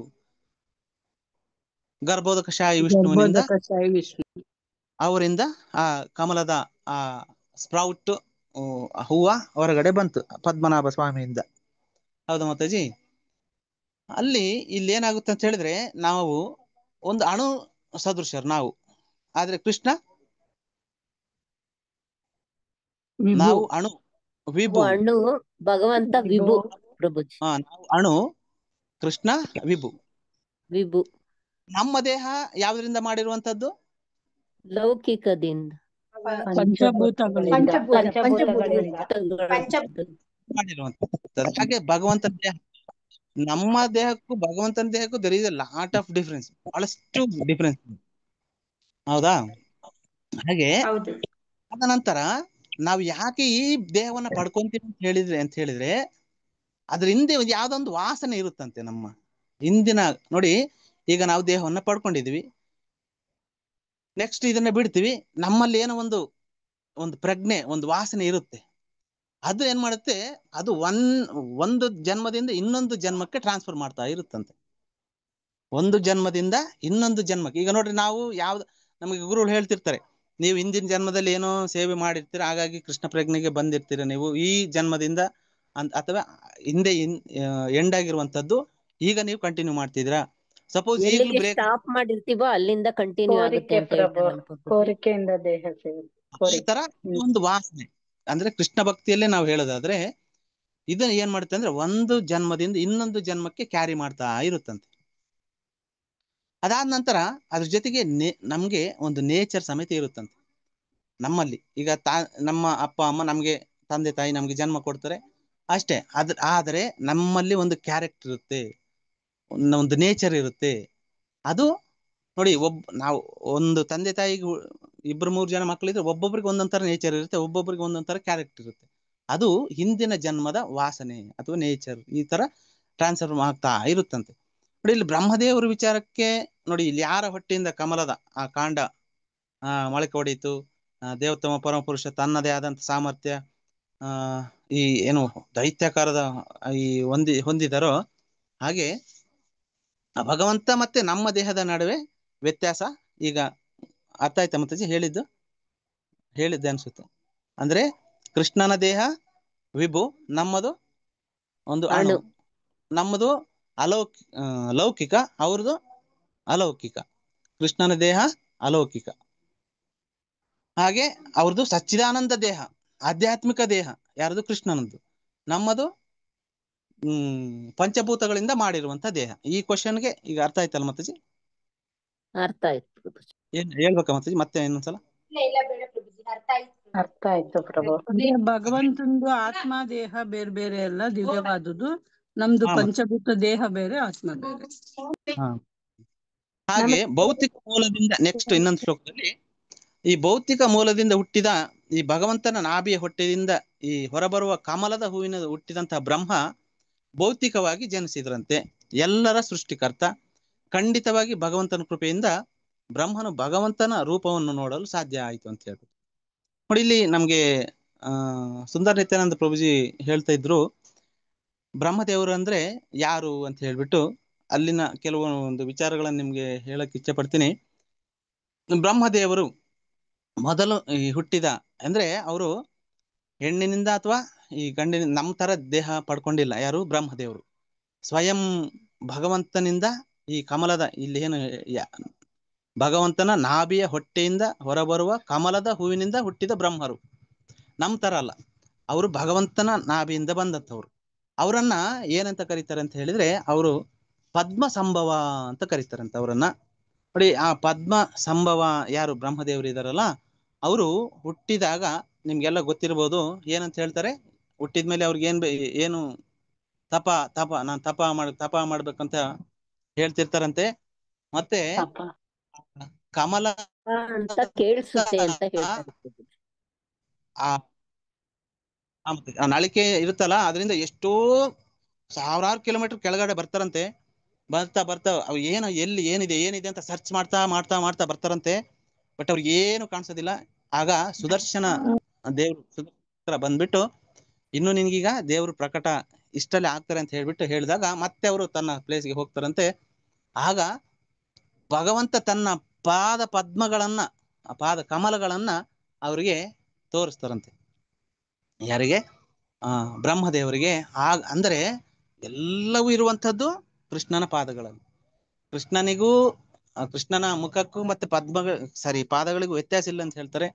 ಹಾಗೆ ಇಲ್ಲಿ ಹೇಳಿರೋ ಪ್ರಕಾರ ಭೌತಿಕವಾಗಿ ಜನಿಸಿದಂತ ಎಲ್ಲರ ಸೃಷ್ಟಿಕರ್ತ ಖಂಡಿತ ಭಗವಂತನ ಕೃಪೆಯಿಂದ ಬ್ರಹ್ಮನು ಭಗವಂತನ ರೂಪವನ್ನು ನೋಡಲು ಸಾಧ್ಯ ಆಯ್ತು. ನೋಡಿ, ಭಗವಂತ ಕೃಪೆ ಮಾಡಿದ್ರೆ ಮಾತ್ರ ಬ್ರಹ್ಮದೇವರಿಗಾಗ್ಲಿ ನಮಗಾಗ್ಲಿ ಸಾಧ್ಯ, ಇಲ್ದಿದ್ರೆ ನಮ್ಗೆ ಆಗೋದಿಲ್ಲ. ನೋಡಿ, ನಮ್ಮ ಬಾಡಿಗೂ ಬ್ರಹ್ಮದೇವ್ರ ಬಾಡಿಗೂ ತುಂಬಾ ಡಿಫ್ರೆನ್ಸ್ ಇದೆ. ಹಾಗೆ ಕೃಷ್ಣನ ಬಾಡಿಗೂ ಬ್ರಹ್ಮದೇವರ ಬಾಡಿಗೂ ಅದಕ್ಕೂ ಸಹ ಬಹಳಷ್ಟು ಡಿಫ್ರೆನ್ಸ್ ಇರುವಂತದ್ದು. ನೋಡಿ, ಬ್ರಹ್ಮದೇವರು ಬಾಡಿ ಕೂಡ ಪಂಚಭೂತಗಳಿಂದ ಮಾಡಿರುವಂತದ್ದಂತ. ಅವರ ದೇಹ ಸಹ ಅದರಿಂದ ಮಾಡಿರುವಂತ, ಅಂದ್ರೆ ಸುಂದರ ನಿತ್ಯಾನಂದ ಪ್ರಭು ಹೇಳಿರುವಂತದ್ದು ನಾನು ಇಲ್ಲಿ ನಿಮ್ಗೆ ಕೋಟ್ ಮಾಡಿ ಹೇಳ್ತಿದ್ದೀನಿ. ಅವ್ರದ್ದು ಸಹ ಈ ತರ ಆಗಿರುವಂತದ್ದು. ಬಟ್ ನಮಗೂ ಅವ್ರಿಗೂ ಬಹಳಷ್ಟು ಡಿಫ್ರೆನ್ಸ್ ಇರುವಂತದ್ದು ನಮ್ಮ ದೇಹಕ್ಕೆ. ಹಾಗೆ ಕೃಷ್ಣನ ದೇಹಕ್ಕೂ ಬ್ರಹ್ಮದೇವರ ದೇಹಕ್ಕೂ ಸಹ ಬಹಳಷ್ಟು ಡಿಫ್ರೆನ್ಸ್ ಇದೆ ಅಂತ ಅವ್ರು ಹೇಳ್ತಿದ್ರು ಕ್ಲಾಸಲ್ಲಿ, ಅಂದ್ರೆ ಈ ಒಂದು ಅಧ್ಯಾಯದಲ್ಲಿ. ಹಾಗೆ ಅದಾದ ನಂತರ ದಯವಿಟ್ಟು ದೇವೋತ್ತಮ ಆ ವ್ಯಕ್ತಿತ್ವವನ್ನು ವಿವರಿಸಿ. ನೋಡಿ, ಇಲ್ಲಿ ಮತ್ತೆ ಇನ್ನೊಂದು ಕ್ವಶನ್ ಕೇಳ್ತಾರೆ. ಯಾರು? ಪರೀಕ್ಷಿತ್ ಮಹಾರಾಜರು. ಅವರ ಪ್ರತಿಯೊಂದು ಹೃದಯದಲ್ಲಿಯೂ ಪರಮಾತ್ಮನಾಗಿ ಮತ್ತೆ ಎಲ್ಲ ಶಕ್ತಿಗಳ ಪ್ರಭಾವವಾಗಿ ನೆಲೆಸಿದ್ದಾರೆ. ಅವರ ಆ ಬಾಹ್ಯ ಶಕ್ತಿಯಿಂದ ಅದೃಶ್ಯರಾಗಿದ್ದಾರೆ ಅಂತ ಹೇಳುವಂಥದ್ದು. ನೋಡಿ, ಇಲ್ಲಿ ಅವರ ವ್ಯಕ್ತಿತ್ವ ಎಂತದಂದ್ರೆ, ನಮ್ಗೆ ಕ್ಲಾಸಲ್ಲಿ ಬೆಳಗ್ಗೆನೆ ಇನ್ನು ಕೆಲವು ಕ್ಲಾಸಲ್ಲಿ ಹೇಳ್ತಿದ್ರು ನಮ್ಗೆ. ಮುರಾರಿ ಮಾಧವ್ ಪ್ರಭುಗಳು ಹೇಳ್ತಿರ್ತಾರೆ, ಫಸ್ಟ್ ಈ ಒಂದು ಯಾರು ಕಾರಣೋದಕ ಶಾಹಿ ವಿಷ್ಣು ಎಲ್ಲವನ್ನ ಸೃಷ್ಟಿ ಮಾಡ್ತಾರೆ. ಅದಾದ ನಂತರ ಈ ಭೂಮಂಡಲವನ್ನ ಈ ಬ್ರಹ್ಮಾಂಡವನ್ನೇ ಸೃಷ್ಟಿ ಮಾಡ್ತಾರೆ. ಅದಾದ ನಂತರ ಅದರೊಳಗಡೆ ಗರ್ಭೋದಕ ಶಾಹಿ ವಿಷ್ಣುವಾಗಿ ಎಂಟರ್ ಆಗ್ತಾರೆ. ಅದಾದ ನಂತರ ಅದೇ ಕೃಷ್ಣ ಪರಮಾತ್ಮನಾಗಿ ಎಲ್ಲ ಜೀವಿಗಳ ಹೃದಯದಲ್ಲಿ ಸಣ್ಣ ಸಣ್ಣ ಇದರಾಗಿ ಪ್ರಕಟ ಆಗ್ತಾರೆ, ಅಂದ್ರೆ ಎಂಟರ್ ಆಗ್ತಾರೆ ಅಂತ ಹೇಳಿ. ಫಸ್ಟ್ ಕಾರಣೋದಕ ಶಾಹಿ ವಿಷ್ಣು, ಅದಾದ ನಂತರ ಗರ್ಭೋದಕ ಶಾಹಿ ವಿಷ್ಣು, ಕೃಷ್ಣನೇ ಇದೆಲ್ಲ ಎಕ್ಸ್ಪೆನ್ಷನ್ ಮಾಡುವಂಥದ್ದು. ಅದಾದ ನಂತರ ಯಾರು? ಪರಮಾತ್ಮನಾಗಿ ಎಲ್ಲರ ಹೃದಯದಲ್ಲಿ ಇದೇ ಭಗವಂತನ ವ್ಯಕ್ತಿತ್ವ. ಪರಮಾತ್ಮನಾಗಿ ನೋಡಿ, ಎಲ್ಲ ನಮ್ಮ ಹೃದಯದಲ್ಲೂ ಇದ್ದಾರೆ. ಎರಡು ಪಕ್ಷಿಗಳ ಆತ್ಮ ಮತ್ತೆ ಪರಮಾತ್ಮ ಪ್ರತಿಯೊಂದು ಜೀವಿಯಲ್ಲೂ ಈ ತರ. ಹಾಗೆ ಎಲ್ಲಾ ಶಕ್ತಿಗಳ ಪ್ರಭುವಾಗಿ ನೆಲೆಸಿದ್ದಾರಂತೆ. ಆದರೆ ಬಾಹ್ಯವಾಗಿ ನಮ್ಗೆ ಕಾಣ್ತಾರ ಮದದೇವರು? ಕೃಷ್ಣ ಕಾಣ್ತಾನ ಬಾಹ್ಯವಾಗಿ? ಇಲ್ಲ. ಬಾಹ್ಯವಾಗಿ ಅವರು ಅಸದೃಶ, ಅಂದ್ರೆ ಸದೃಶರಾಗಿ ಕಾಣಿಸ್ತಿಲ್ಲ ಅಂತ ಹೇಳ್ತಾರೆ. ಹಾಗೆ ನೋಡಿ, ಇನ್ನೊಂದು ಶಕ್ತಿಗಳಲ್ಲಿ ಅಂತ ಹೇಳಿದ್ದಕ್ಕೆ ಇನ್ನೊಂದು ಎಲ್ಲ ಶಕ್ತಿಗಳಂತ ಹೇಳಿದ್ರೆ ಕೆಲವು ನಾನು ಸುಂದರ ನಿತ್ಯಾನಂದ ಪ್ರಭುಗಳು ಹೇಳಿರೋ ಅಂತ ಹೇಳ್ತೀನಿ. ಪರಾಶಕ್ತಿ ಅಪರಾಶಕ್ತಿ ಅಂತಾನೆ ಹೇಳ್ತಾರೆ. ಯಾರು ಇದು ಈಶೋಪನಿಷತ್ತಿಂದ ತಗೊಂಡಿರುವಂಥದ್ದು. ಪರಾಶಕ್ತಿ ಅಂದ್ರೇನು, ಅಪರಾಶಕ್ತಿ ಅಂದ್ರೇನು? ಶಕ್ತಿಗಳಂದ್ರೆ ಇಲ್ಲಿ ಭಗವಂತನ ಶಕ್ತಿ 2 ಶಕ್ತಿ ಇದಾವಂತೆ, ಪರ ಮತ್ತೆ ಅಪರ. ಪರ ಅಂದ್ರೆ ಸ್ಪಿರಿಚುವಲ್ ಪವರ್, ಅಂದ್ರೆ ಕೃಷ್ಣನ ಪವರ್. ಅಪರ ಅಂದ್ರೆ ಮಟೀರಿಯಲ್, ಈಗ ನಾವಿರುವಂಥದ್ದು. ನೋಡಿ, ಕೃಷ್ಣ ಈ ಅಪರಾಶಕ್ತಿಯನ್ನ ಯೂಸ್ ಮಾಡ್ತಾನಂತೆ. ಯಾವುದಕ್ಕೆ? ಮಟೀರಿಯಲ್ ಎಂಟಿಟೀಸ್ ಅನ್ನ, ಅಂದ್ರೆ ನಮ್ಮಂಥವ್ರನ್ನ ಕ್ರಿಯೇಟ್ ಮಾಡ್ಲಿಕ್ಕೆ. ಅದಾದ ನಂತರ ಬ್ರಹ್ಮನ ದೇಹ ಇದೇ ತರ ಕೃಷ್ಣನ ದೇಹ ತರ ಇರೋದಿಲ್ಲ ಅಂತ ಹೇಳ್ತಾರೆ. ಬ್ರಹ್ಮನನ್ನು ಸೃಷ್ಟಿ ಮಾಡ್ಲಿಕ್ಕೂ ಸಹ ಈ ಅಪರಶಕ್ತಿಯನ್ನು ಯೂಸ್ ಮಾಡ್ತಾರಂತೆ. ಬಟ್ ಇದು ಪರಾಶಕ್ತಿ ಅಂದ್ರೆ ಇದು ಸ್ಪಿರಿಚುವಲ್, ಕೃಷ್ಣನಿಗೆ ಸಂಬಂಧಪಟ್ಟಿದ್ದು ಅಂತ ಹೇಳ್ತಾರೆ. ಹೀಗಾಗಿ ಈ ತರ ಹೇಳುವಂಥದ್ದು. ಅದಾದ ನಂತರ, ಓ ವಿದ್ವಾಂಸ ಬ್ರಾಹ್ಮಣರೇ, ಬ್ರಹ್ಮಾಂಡದ ಎಲ್ಲಾ ಗ್ರಹಗಳು ಮತ್ತೆ ಅವುಗಳ ಆಡಳಿತಗಾರರು ವಿರಾಟ್ ಪುರುಷನ ದೈತ್ಯ ದೇಹದ ವಿವಿಧ ಭಾಗಗಳಲ್ಲಿ ನೆಲೆಗೊಂಡಿವೆ ಎಂದು ಹಿಂದೆ ವಿವರಿಸಲಾಗಿತ್ತು. ವಿಭಿನ್ನ ಗ್ರಹ ವ್ಯವಸ್ಥೆಗಳು ವಿರಾಟ್ ಪುರುಷನ ದೈತ್ಯ ದೇಹದಲ್ಲಿ ಇರಬೇಕೆಂದು ನಾನು ಕೇಳಿದ್ದೇನೆ. ಆದರೆ ಅವುಗಳ ನಿಜವಾದ ಸ್ಥಾನ ಏನು, ದಯವಿಟ್ಟು ನನಗೆ ತಿಳಿಸಿ ಅಂತ ಹೇಳ್ತಾರೆ. ಈಗ ಪರೀಕ್ಷಿತ್ ಮಹಾರಾಜರು ಏನ್ ಹೇಳ್ತಿದ್ದಾರೆ, ಪ್ಲಾನೆಟ್ಸ್, ಸ್ಟಾರ್ಸ್ ಏನಿದಾವೆ ಅವುಗಳ ಬಗ್ಗೆ ಇಲ್ಲಿ ಕೇಳಲಿಕ್ಕೆ ಇಚ್ಛೆ ಪಡ್ತಿದ್ದಾರೆ. ನೋಡಿ, ಇಲ್ಲಿ ಪರಮಾತ್ಮ ಕೃಷ್ಣ ಎಲ್ಲದರಲ್ಲೂ ಎಂಟರ್ ಆಗ್ತಾನೆ. He enters into all living entities. ಅದ್ರ ಜೊತೆಗೆ ಕೃಷ್ಣ ಸರ್ವವ್ಯಾಪಿ ಆಗಿರುವಂಥದ್ದು. ಅದಾದ ನಂತರ ನೋಡಿ, ಇಲ್ಲಿ ಮಾಯ ಅನ್ನುವಂಥದ್ದು ನಮ್ಮನ್ನ ಟಚ್ ಮಾಡ್ಲಿಕ್ಕೆ ಸಾಧ್ಯ ಆಗಿಲ್ಲ ಅಂತ. ಮಾಯ ಅನ್ನುವಂಥದ್ದು ಸರಿ ಕೃಷ್ಣನನ್ನ ಟಚ್ ಮಾಡ್ಲಿಕ್ಕೆ ಆಗಲ್ಲ. ಯಾಕೆ ಅಂತ ಹೇಳಿದ್ರೆ ಅದು ಕೃಷ್ಣನ ಕಂಟ್ರೋಲ್ ಅಲ್ಲಿ ಇರುತ್ತೆ. ಅದಾದ ನಂತರ ಬ್ರಹ್ಮದೇವರಿಗೂ ಸಹ ಎಫೆಕ್ಟ್ ಮಾಡುತ್ತಂತೆ ಯಾವುದು, ಮಾಯಾಶಕ್ತಿ ಅನ್ನುವಂಥದ್ದು. ಬಟ್ ಕೃಷ್ಣನನ್ನ ಅದು ಟಚ್ ಮಾಡ್ಲಿಕ್ಕೆ ಆಗೋದಿಲ್ಲ. ಯಾಕೆಂದ್ರೆ ಕೃಷ್ಣ ಮಾಯೆಯ ಪ್ರಭುವೇನೆ ಕೃಷ್ಣ, ಅದು ಕೃಷ್ಣನ ಶಕ್ತಿನೇ. ಕೃಷ್ಣ ಲೈಕ್ ಒಂಥರ ಫೈರ್ ಅಂತ ಹೇಳ್ತಾರೆ. ಕೃಷ್ಣ ಯಾವ ತರ ಫೈರ್, ಅದೇ ತರ ಅಂತ ಹೇಳ್ತಾರೆ.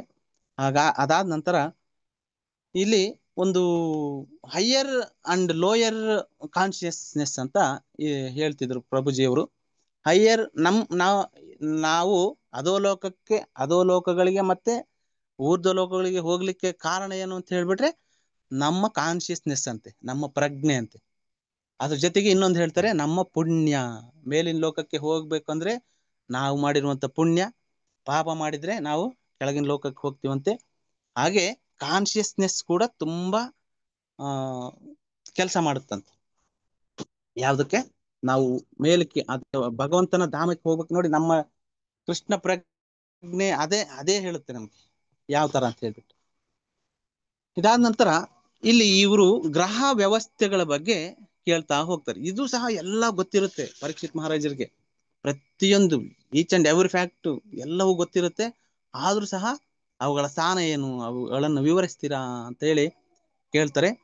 ಅದಕ್ಕೂ ಸಹ ಎಲ್ಲದಕ್ಕೂ ಅವರು ಒಂದು ಕ್ವಶನ್ ಆನ್ಸರ್ ಮಾಡ್ತಾ ಹೋಗ್ತಾರೆ.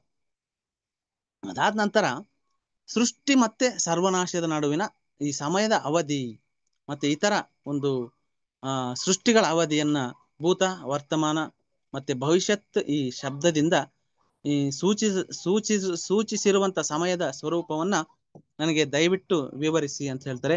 ಅಲ್ಲದೆ ವಿಶ್ವದ ವಿವಿಧ ಗ್ರಹಗಳಲ್ಲಿ ದೇವತೆಗಳು, ಮಾನವರು ಇತ್ಯಾದಿ ಎಂದು ಕರೆಯಲ್ಪಡುವಂತ ಈ ವಿವಿಧ ಜೀವಿಗಳ ಅವಧಿ, ಜೀವಿತ ಅವಧಿಯನ್ನ ಅದನ್ನು ಸಹ ನನಗೆ ದಯಮಾಡಿ ತಿಳಿಸಿ ಅಂತ ಹೇಳ್ತಾರೆ. ನೋಡಿ, ನಮ್ಮಲ್ಲಿ ಈಗ ಮತ್ತೆ ಇದಕ್ಕೆ ಬೇರೆ ಬೇರೆ ಗ್ರಹಗಳಲ್ಲಿ ಈಗ ನಮ್ಮಲ್ಲಿ ಒಂದು ತರ ಅವಧಿ ಇದೆ, ನಮಗೆ ಏಜ್ ಅಥವಾ ಅದಕ್ಕೆ ಏನಂತಾರೆ, ಈ ಭೂಮಂಡಲದ ಅಂದ್ರೆ ಈ ಭೂಲೋಕದಲ್ಲಿ ಒಂಥರ ನಮ್ಗೆ ಒಂದು ಆಯಸ್ಸು ಇದೆ. ಅದೇ ಕೆಳಗಿನ ಲೋಕಗಳಲ್ಲಿ ಅವರಿಗೆ ಒಂಥರ ಆಯಸ್ಸಿದೆ, ಮೇಲಿನ ಲೋಕಗಳಲ್ಲಿ ಅವ್ರಿಗೊಂಥರ ಆಯಸ್ಸಿದೆ. ಮೇಲಿನ ಲೋಕಗಳಿಗೆ ನಾನು ಈಗಾಗಲೇ ಹೇಳಿದೆ, ನಮ್ಗೆ ಹೇಳ್ತಿದ್ದೆ, ಮೇಲಿನ ಲೋಕಕ್ಕೆ ಹೋಗ್ಬೇಕು ಅಂತ ಹೇಳಿದ್ರೆ ನಮ್ಗೆ ಏನ್ ಕಾರಣ? ಪುಣ್ಯ ಕಾರಣ ಅಂತ. ಅಲ್ಲಿ ಬಹಳಷ್ಟು ಎಂಜಾಯ್ ಮಾಡ್ತಿರ್ತೀವಂತೆ ಅಲ್ಲಿ ಹೋಗಿ. ಮತ್ತೆ ಇದನ್ನ ಇನ್ನೊಂದು ಹೇಳ್ತಿದ್ರು ಪ್ರಭುಜಿಯವರು, ಭೂಮಂಡಲದ ಈ ಏನು ನಮ್ಮ ಗ್ರಹ ಇದೆ ಇದರಲ್ಲಿದ್ದಾಗ ಕೃಷ್ಣನನ್ನ ಅರ್ಥಕೊಳ್ಳುವ ಹಾಗೆ ಬೇರೆ ಎಲ್ಲೂ ಅಧೋಲೋಕದಲ್ಲೂ ಇಲ್ಲ ಊರ್ಧ್ವಲೋಕದಲ್ಲೂ ಇಲ್ಲ ಅಂತ. ಯಾಕೆ ಅಂತ ಹೇಳ್ಬಿಟ್ರೆ ಇಲ್ಲಿ ಒಂದು ಕರ್ಮ ಅನ್ನುವಂಥದ್ದು, ಆ ಕರ್ಮದ ಕಾರಣ ನಮ್ಗೆ, ಆ ಕರ್ಮದಿಂದ ನಮ್ಗೆ ಸುಖ ಮತ್ತೆ ದುಃಖ ಎಲ್ಲವೂ ಸಿಗುತ್ತಂತೆ ಇಲ್ಲಿ ಈ ಗ್ರಹದಲ್ಲಿ. ಅದೇ ಮೇಲಿನ ಲೋಕದಲ್ಲಿ ಅಲ್ಲಿ ದುಃಖ ಇಲ್ಲ, ಬರೀ ಸುಖ ಇರುವಂಥದ್ದು. ಬರೀ ಸುಖ ಇದ್ದಾಗ ನಾವು ಕೃಷ್ಣನನ್ನ ಮರ್ತು ಬಿಡ್ತೀವಂತೆ. ಅದನ್ನ ಕೃಷ್ಣನ್ಗೆ ನಾವು ಜ್ಞಾಪನೆ ಮಾಡ್ಕೊಳೋದಿಲ್ಲ ಅಂತೆ, ಅಂದ್ರೆ ಊರ್ಧ್ವ ಲೋಕದಲ್ಲಿ. ಹಾಗೆ ಕೆಳಗಿನ ಲೋಕದಲ್ಲಿ ಬಹಳ ಕಷ್ಟ ಇರುತ್ತಂತೆ, ತುಂಬಾ ಕಷ್ಟ. ನೋಡಿ, ತುಂಬಾ ಕಷ್ಟ ಇದ್ದಾಗ ಆಗುತ್ತಾ ಕೃಷ್ಣನ್ ಸ್ಮರಣೆ ಮಾಡ್ಕೊಳ್ಲಿಕ್ಕೆ? ಇಲ್ಲ, ಆಗೋದಿಲ್ಲಂತೆ. ಹಾಗಾಗಿ ಈ ಒಂದು ನಮ್ಮ ಗ್ರಹದಲ್ಲಿ ಕಷ್ಟ ಮತ್ತೆ ದುಃಖ ಸುಖ ಇವೆರಡು ಇರೋದ್ರಿಂದ ನಾವು ಕೃಷ್ಣನಿಗೆ ಬೇಗ ಹತ್ತಿರ ಆಗ್ತೀವಂತ. ನೋಡಿ, ಕಷ್ಟ ಇದ್ದಾಗ ಸುಖದ ನಮ್ಗೆ ಅದರ ಅರಿವಾಗುತ್ತೆ. ಕಷ್ಟ ಬಹಳ ಕಷ್ಟಪಟ್ಟಿರ್ತೀವಿ, ಅದಾದ ನಂತರ ಸುಖದ ಅರಿವಾಗುತ್ತೆ. ಹಾಗೆ ಹೀಗಿದ್ದಾಗ ನಮ್ಗೆ ಅದು ಎರಡು ಮಿಕ್ಸ್ ಅಂದ್ರೆ ಒಂದೇ ತರ ಇರುತ್ತಂತೆ. ಹಾಗೆ ಹೇಳ್ತಿದ್ರು ನಮ್ಗೆ.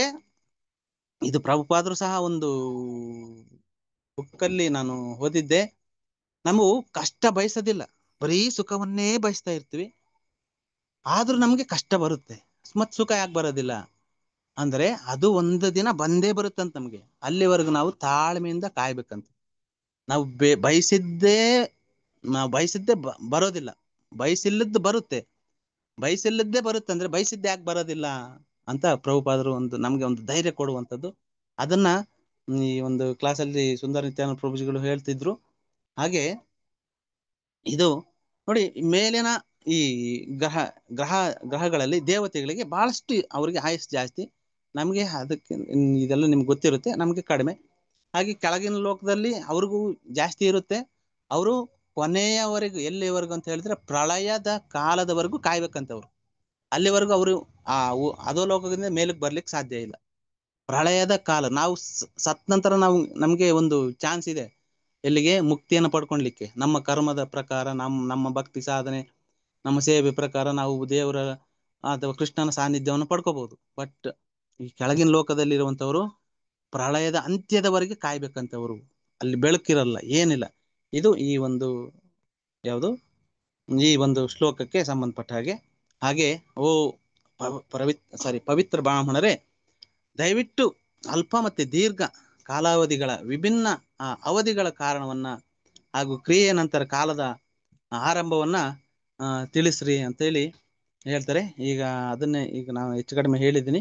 ನಂತರ ಭೌತಿಕ ಪ್ರಕೃತಿಯ ವಿಭಿನ್ನ ವಿಧಾನಗಳಿಂದ ಉಂಟಾಗುವಂತಹ ಈ ಪ್ರತಿಕ್ರಿಯೆಗಳು ಆ ಪ್ರಮಾಣಕ್ಕೆ ಅನುಗುಣವಾಗಿ ಆ ಸಂಗ್ರಹ, ಆ ಅಪೇಕ್ಷಣೆಯ ಜೀವಿಯ ಮೇಲೆ ಹೇಗೆ ಪರಿಣಾಮ ಬೀರುತ್ತೆ ಎಂಬುದನ್ನ ವಿವರಿಸಿ, ಅದಾದ ನಂತರ ದೇವತೆಗಳಿಂದ ಹಿಡಿದು ಅತ್ಯಲ್ಪ ಜೀವಿಗಳವರೆಗೆ ವಿವಿಧ ಜೀವ ಪ್ರಭೇದಗಳಲ್ಲಿ ಅವನನ್ನ ಉತ್ತೇಜಿಸುತ್ತೆ ಅಥವಾ ಕೆಳಮಟ್ಟಕ್ಕೆ ತರುತ್ತದೆ.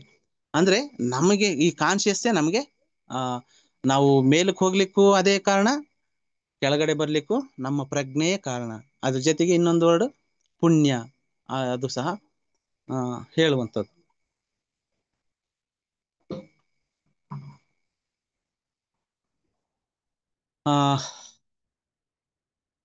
ಇದಾದ ನಂತರ ಮತ್ತೆ ಕೇಳ್ತಾರೆ, ಓ ಬ್ರಾಹ್ಮಣರಲ್ಲಿ ಶ್ರೇಷ್ಠರೇ, ವಿಶ್ವದಾದ್ಯಂತ ಗೋಳಗಳು, ಸ್ವರ್ಗದ 4 ದಿಕ್ಕುಗಳು, ಆಕಾಶ, ಗ್ರಹಗಳು, ನಕ್ಷತ್ರಗಳು, ಈ ಪರ್ವತಗಳು, ನದಿಗಳು, ಸಮುದ್ರಗಳು ಮತ್ತೆ ದ್ವೀಪಗಳು ಹಾಗೂ ಅವುಗಳ ವಿವಿಧ ರೀತಿಯ ನಿವಾಸಿಗಳ ಸೃಷ್ಟಿ ಹೇಗೆ ನಡೆಯುತ್ತೆ ಎಂಬುದನ್ನು ವಿವರಿಸಿ ಅಂತ ಕೇಳ್ತಾರೆ.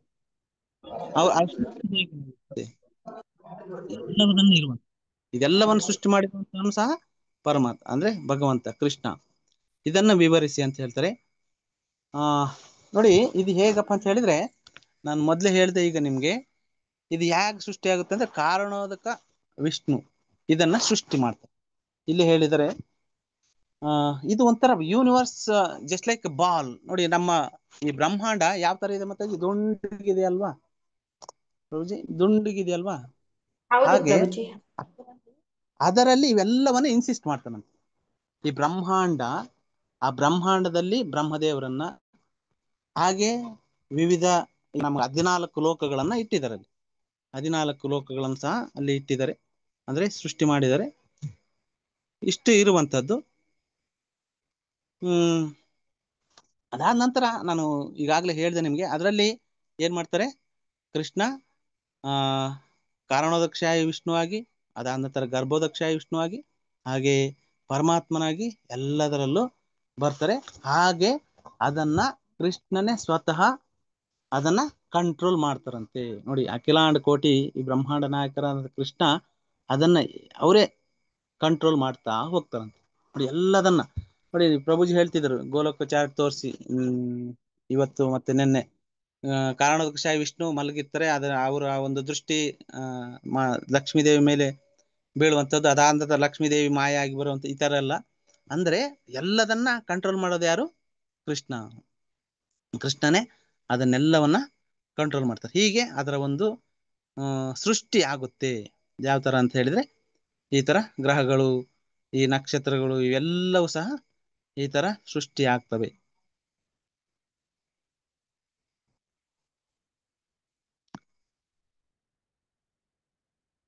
ಹಾಗೆ ದಯವಿಟ್ಟು ವಿಶ್ವದ ಒಳ ಮತ್ತೆ ಹೊರ ವಲಯಗಳನ್ನು ನಿರ್ದಿಷ್ಟ ವಿಭಾಗಗಳ ಮೂಲಕ ವಿವರಿಸಿ, ಅದನ್ನು ಸಹ ವಿವರಿಸಿ ಅಂತ ಹೇಳ್ತಾರೆ. ಹಾಗೆ ಈ ಮಹಾನ್ ಆತ್ಮಗಳ ಪಾತ್ರ ಏನು, ಮತ್ತೆ ಚಟುವಟಿಕೆಗಳು ಏನು, ಹಾಗೆ ಆ ಸಾಮಾಜಿಕ ಜೀವನದ ಆ ಜಾತಿಗಳು, ಶ್ರೇಣಿಗಳು, ವಿಭಿನ್ನ ವರ್ಗೀಕರಣ, ಇವೆಲ್ಲವನ್ನ ನನಗೆ ಈ ಗುಣಲಕ್ಷಣಗಳನ್ನ ವಿವರಿಸಿ ಅಂತ ಹೇಳ್ತಾರೆ. ನೋಡಿ, ಈ ಸಾಮಾಜಿಕ ವರ್ಗೀಕರಣ ಅಂತ ಹೇಳ್ಬಿಟ್ರೆ ವರ್ಣಾಶ್ರಮ ಪದ್ಧತಿ, ಇದನ್ನ ಹೇಳ್ತಾರೆ. ಇದಕ್ಕೆ ಈ ಆನ್ಸರ್ ಯಾವುದು ಅಂದ್ರೆ ವರ್ಣಾಶ್ರಮ ಪದ್ಧತಿ. ನೋಡಿ, ಅದರಲ್ಲಿ 2 ತರ ವರ್ಣಾಶ್ರಮ ಇರ್ತಾವಂತೆ, ದೈವಿ ವರ್ಣಾಶ್ರಮ ಮತ್ತೆ ಆಸುರಿ ವರ್ಣಾಶ್ರಮ. ಅದರಲ್ಲಿ ಈಗ ನಾವು ಈಗ ದೈವಿ ವರ್ಣಾಶ್ರಮದ ಕಡೆ ನಾವು ಹೋಗ್ತಾ ಇರುವಂತದ್ದು. ಕೃಷ್ಣನನ್ನ ದೈವಿ ಅಂತ ಹೇಳ್ಬಿಟ್ರೆ ಕೃಷ್ಣನನ್ನ ಅರಿತುಕೊಂಡು ಹೋಗ್ತಿರುವಂತದ್ದು. ಆಸುರಿ ಅಂತ ಹೇಳ್ಬಿಟ್ರೆ ಅದು ನಿಮ್ಗೆ ಗೊತ್ತಿರುತ್ತೆ, ಕೆಟ್ಟದಾಗಿ ನಡ್ಕೊಳ್ಳುವಂಥದ್ದು. ಈ ಒಂದು ಚಟುವಟಿಕೆ ಇದೇ ಸಾಮಾಜಿಕ ಜೀವನದ ಜಾತಿ, ಶ್ರೇಣಿ, ಈ ವರ್ಗೀಕರಣಗಳನ್ನು ವಿವರಿಸಿ ಅಂತ ಹೇಳಿದಾಗ ಈ ವರ್ಣಾಶ್ರಮ ಮತ್ತೆ ದೈವಿ ಮತ್ತೆ ಆಸುರಿ ಹೇಳುವಂಥದ್ದು. ನೋಡಿ, ಇದರಲ್ಲಿ ಪ್ರಭುಪಾದರು ಯಾವ್ದು ಕಡೆ ಹೋಗ್ತಾರೆ ಅಂದ್ರೆ, ಈ ಪ್ರಭುಪಾದರು ಈ ವಾಂಟೆಡ್ ಕ್ರಿಯೇಟ್ ದೈವಿ ವರ್ಣಾಶ್ರಮ, ಅಂದ್ರೆ ಅವರ ಅಂಡರಲ್ಲಿ ನಾವು ಈ ತರ ಅವರ ಒಂದು ಸಜೆಷನ್ ಪ್ರಕಾರ ಹೋಗ್ತಾ ಇರುವಂತದ್ದು. ಹಾಗೆ ಇಲ್ಲಿ ಯಾರು ಆ ದೈವಿ ವರ್ಣಾಶ್ರಮದಲ್ಲಿ ಸೆಂಟ್ರ್ ಯಾರು ಅಂದ್ರೆ ಕೃಷ್ಣ. ಆ ತರ. ಹಾಗೆ ನಮ್ಗೆ ಈ ಧರ್ಮ ಯಾವುದು ಅಂತ ಹೇಳ್ಬಿಟ್ರೆ ನೆಕ್ಸ್ಟ್ ಮುಂದೆ ಹೇಳ್ತಾರೆ, ಈ ಸೃಷ್ಟಿಯ ಕಾಲಮಾನದಲ್ಲಿ ಎಲ್ಲ ವಿಭಿನ್ನ ಯುಗಗಳು ಮತ್ತೆ ಯುಗಗಳ ಕಾಲಮಾನವನ್ನು ದಯವಿಟ್ಟು ವಿವರಿಸಿ ಅಂತ ಹೇಳ್ತಾರೆ. ಆ ವಿವಿಧ ಯುಗಗಳಲ್ಲಿ ಭಗವಂತನ ವಿಭಿನ್ನ ಅವತಾರಗಳು, ವಿಭಿನ್ನ ಚಟುವಟಿಕೆಗಳನ್ನ ಅದ್ರ ಬಗ್ಗೆನೂ ಹೇಳಿ ಅಂತ ಹೇಳ್ತಾರೆ. ಹಾಗೆ ಅದರಲ್ಲಿ ಇನ್ನೊಂದು ವರ್ಡ್ ಯಾವ್ದು ಅಂತಾರೆ, ನಮ್ಮದು ಎಂತಹದ್ದಂತ ಹೇಳಿದ್ರೆ ಧರ್ಮ ಅಂದ್ರೆ, ನಮ್ಮ ಧರ್ಮ ಅಂತ ಹೇಳಿದ್ರೆ ಒಂದು ಭಾಗವತ ಧರ್ಮ ಅಥವಾ ಸನಾತನ ಧರ್ಮ ಅಂತ ಹೇಳ್ತಾರೆ. ನೋಡಿ, ಇಲ್ಲಿ ಈ ಸೃಷ್ಟಿಯ ಕಾಲಮಾನದಲ್ಲಿ ಈ ಯುಗ ಕಾಲಮಾನ ಅದ್ರ ಬಗ್ಗೆ ಹೇಳ್ತಾರಲ್ಲ, ಅದೇ ಇಲ್ಲಿ ಆ 3 ಮತ್ತೆ ಅದನ್ನ ಕಾರಣೋದಕ, ಗರ್ಭೋದಕ್ಷಾಯಿ ಮತ್ತೆ ಕ್ಷೀರೋದಕ್ಷಾಯಿ ವಿಷ್ಣು ಅವರ ಬಗ್ಗೆನ ನಾವು ಹೇಳ್ಬೋದು. ಅದಾದ ನಂತರ ಈ ಮಾನವ ಸಮಾಜದ ಸಾಮಾನ್ಯ ಧಾರ್ಮಿಕ ಸಂಬಂಧಗಳು ಯಾವ್ಯಾವು, ಹಾಗೆ ಧರ್ಮದಲ್ಲಿ ಅವುಗಳ ನಿರ್ದಿಷ್ಟ ಕರ್ತವ್ಯ ಏನು, ಸಾಮಾಜಿಕ ಶ್ರೇಣಿ ವರ್ಗೀಕರಣ, ಹಾಗೆ ಆಡಳಿತಾತ್ಮಕ ರಾಜರು ಮತ್ತೆ ಶ್ರೇಣಿಗಳು, ಹಾಗೆ ಸಂಕಷ್ಟದಲ್ಲಿರುವಂತಹ ಧಾರ್ಮಿಕ ತತ್ವಗಳನ್ನು ನನಗೆ ದಯಮಾಡಿ ವಿವರಿಸಿ ಅಂತ ಹೇಳ್ತಾರೆ. ಹಾಗೆ ಅದಾದ ನಂತರ ಈ ಸೃಷ್ಟಿಯ ಪ್ರೈಮರಿ ತತ್ವಗಳು ಏನು, ಅಂತಹ ಪ್ರಾಥಮಿಕ ತತ್ವಗಳ ಸಂಖ್ಯೆ ಎಷ್ಟು, ಅವುಗಳ ಕಾರಣಗಳು ಏನು, ಮತ್ತೆ ಅವುಗಳ ಬೆಳವಣಿಗೆ ಏನು, ಹಾಗೆ ಭಕ್ತಿ ಸೇವೆಯ ಪ್ರಕ್ರಿಯೆ ಮತ್ತು ಅತೀಂದ್ರಿಯ ಶಕ್ತಿಗಳ ವಿಧಾನದ ಬಗ್ಗೆ ಈ ದಯವಿಟ್ಟು ಎಲ್ಲವನ್ನ ವಿವರಿಸಿ ಅಂತ ಹೇಳಿ. ನೋಡಿ, ಅತೀಂದ್ರಿಯ ಶಕ್ತಿಗಳಂದ್ರೆ ನಮ್ಗೆ ಆ ಇಂದ್ರಿಯಗಳಿಗೆ ಅಗೋಚರವಾಗಿರುವಂತ ಆ ಶಕ್ತಿಗಳ ಬಗ್ಗೆನೂ ವಿವರಿಸಿ ಅಂತ ಹೇಳ್ತಾರೆ. ಅವನು ಸಹ ಕೃಷ್ಣನೇ ಏನು ಕ್ರಿಯೇಟ್ ಮಾಡಿರುವಂಥದ್ದು, ಅಂದ್ರೆ ಸೃಷ್ಟಿಸಿರುವಂಥದ್ದು ಅವುಗಳನ್ನು ಸಹ. ಹಾಗೆ ಮಹಾನ್ ಅತೀಂದ್ರಿಯ ಐಶ್ವರ್ಯಗಳು ಯಾವ್ಯಾವುದು, ಮತ್ತೆ ಅವರ ಅಂತಿಮ ಸಾಕ್ಷಾತ್ಕಾರ ಏನು, ಪರಿಪೂರ್ಣ ಅತೀಂದ್ರಿಯನು ಹೇಗೆ ಆ ದೇಹದಿಂದ ಬೇರ್ಪಡುತ್ತಾನೆ, ಹಾಗೆ ಅದ್ರ ಜೊತೆಗೆ ಇತಿಹಾಸ ಪುರಾಣಗಳ ಅವುಗಳ ಒಂದು ಮಹತ್ವ ಏನು, ಶಾಖೆಗಳೇನು, ಅವುಗಳು ಸಹ ನಮಗೆ ಹೇಳ್ಕೊಡ್ರಿ ಅಂತ ಹೇಳ್ತಾರೆ. ನೋಡಿ ಇಲ್ಲಿ ಆ ವೇದ ಅನ್ನೋದನ್ನ ಅದ್ರ ಜೊತೆಗೆ ಇತಿಹಾಸ ಪುರಾಣಗಳು ಇವು ಏನಂತ ಹೇಳ್ತಾವಂದ್ರೆ, ಈ ವೇದ ಮತ್ತೆ ಇತಿಹಾಸ ಪುರಾಣ ಏನಂತ ಹೇಳ್ತಾವಂತ ಹೇಳಿ ಏನಾರು ಹೇಳ್ತೀರ ಮಾತಾಜಿ? ಅವು ಏನಂತ ಹೇಳ್ತಾವಂತ? ಕೃಷ್ಣನನ್ನ ಗೋವಿಂದ ತಿಳ್ಕೊಬೇಕು. ಸೇವೆ ಮಾಡಿ ಅಂತ ಕೃಷ್ಣನ ಮತ್ತೆ ರೈಟ್, ಕೃಷ್ಣನನ್ನ ತಿಳ್ಕೊಳ್ಳಿ, ಹಾಗೆ ಅವರ ಸೇವೆ ಮಾಡ್ರಿ, ಕೃಷ್ಣನನ್ನ ಸೇವೆ ಮಾಡ್ರಿ, ಹಾಗೆ ಅವರನ್ನ ಯಾವ ತರ ನಾವು ಅರ್ಥ ಮಾಡ್ಕೋಬೇಕು ಅನ್ನೋದನ್ನ ಇಲ್ಲಿ ಹೇಳುವಂಥದ್ದು. ಆ ವೇದಗಳ ಉದ್ದೇಶ, ಇತಿಹಾಸದ ಉದ್ದೇಶ, ಪುರಾಣಗಳ ಉದ್ದೇಶನೇ ಅದೇ. ಹಾಗೆ ಜೀವಿಗಳು ಹೇಗೆ ಹುಟ್ಟುತ್ತವೆ, ಅವುಗಳನ್ನು ಹೇಗೆ ನಿರ್ವಹಿಸಲಾಗುತ್ತೆ, ಮತ್ತೆ ಅವು ಹೇಗೆ ನಾಶವಾಗುತ್ತವೆ ಎಂಬುದನ್ನು ದಯವಿಟ್ಟು ನನಗೆ ತಿಳಿಸಿ ಅಂತ ಹೇಳ್ತಾರೆ. ಹಾಗೆ ನನಗೆ ಭಗವಂತನ ಭಕ್ತಿ ಸೇವೆಯನ್ನು ಸಲ್ಲಿಸುವುದರಿಂದ ಆಗುವ ಅನುಕೂಲಗಳು ಮತ್ತೆ ಅನಾನುಕೂಲಗಳು ಸಹ ನನಗೆ ತಿಳಿಸಿ ಅಂತ ಹೇಳ್ತಾರೆ.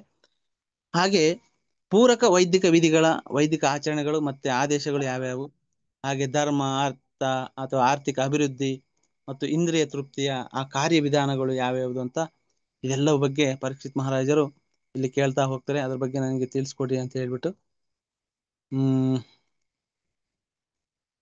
ಅದಾದ ನಂತರ ಸ್ವತಂತ್ರ ಪರಮಾತ್ಮನು ತನ್ನ ಆಂತರಿಕ ಶಕ್ತಿಯಿಂದ ತನ್ನ ಲೀಲೆಗಳನ್ನ ಆನಂದಿಸುತ್ತಾನೆ ಮತ್ತು ಆ ವಿನಾಶದ ಸಮಯದಲ್ಲಿ ಅವುಗಳನ್ನ ಬಾಹ್ಯ ಶಕ್ತಿಗೆ ಬಿಟ್ಕೊಡ್ತಾನಂತೆ, ಮತ್ತೆ ಅವನು ಅದೆಲ್ಲದಕ್ಕೂ ಸಾಕ್ಷಿಯಾಗಿ ಉಳಿತಾನೆ ಅಂತ ಹೇಳ್ಬಿಟ್ಟು.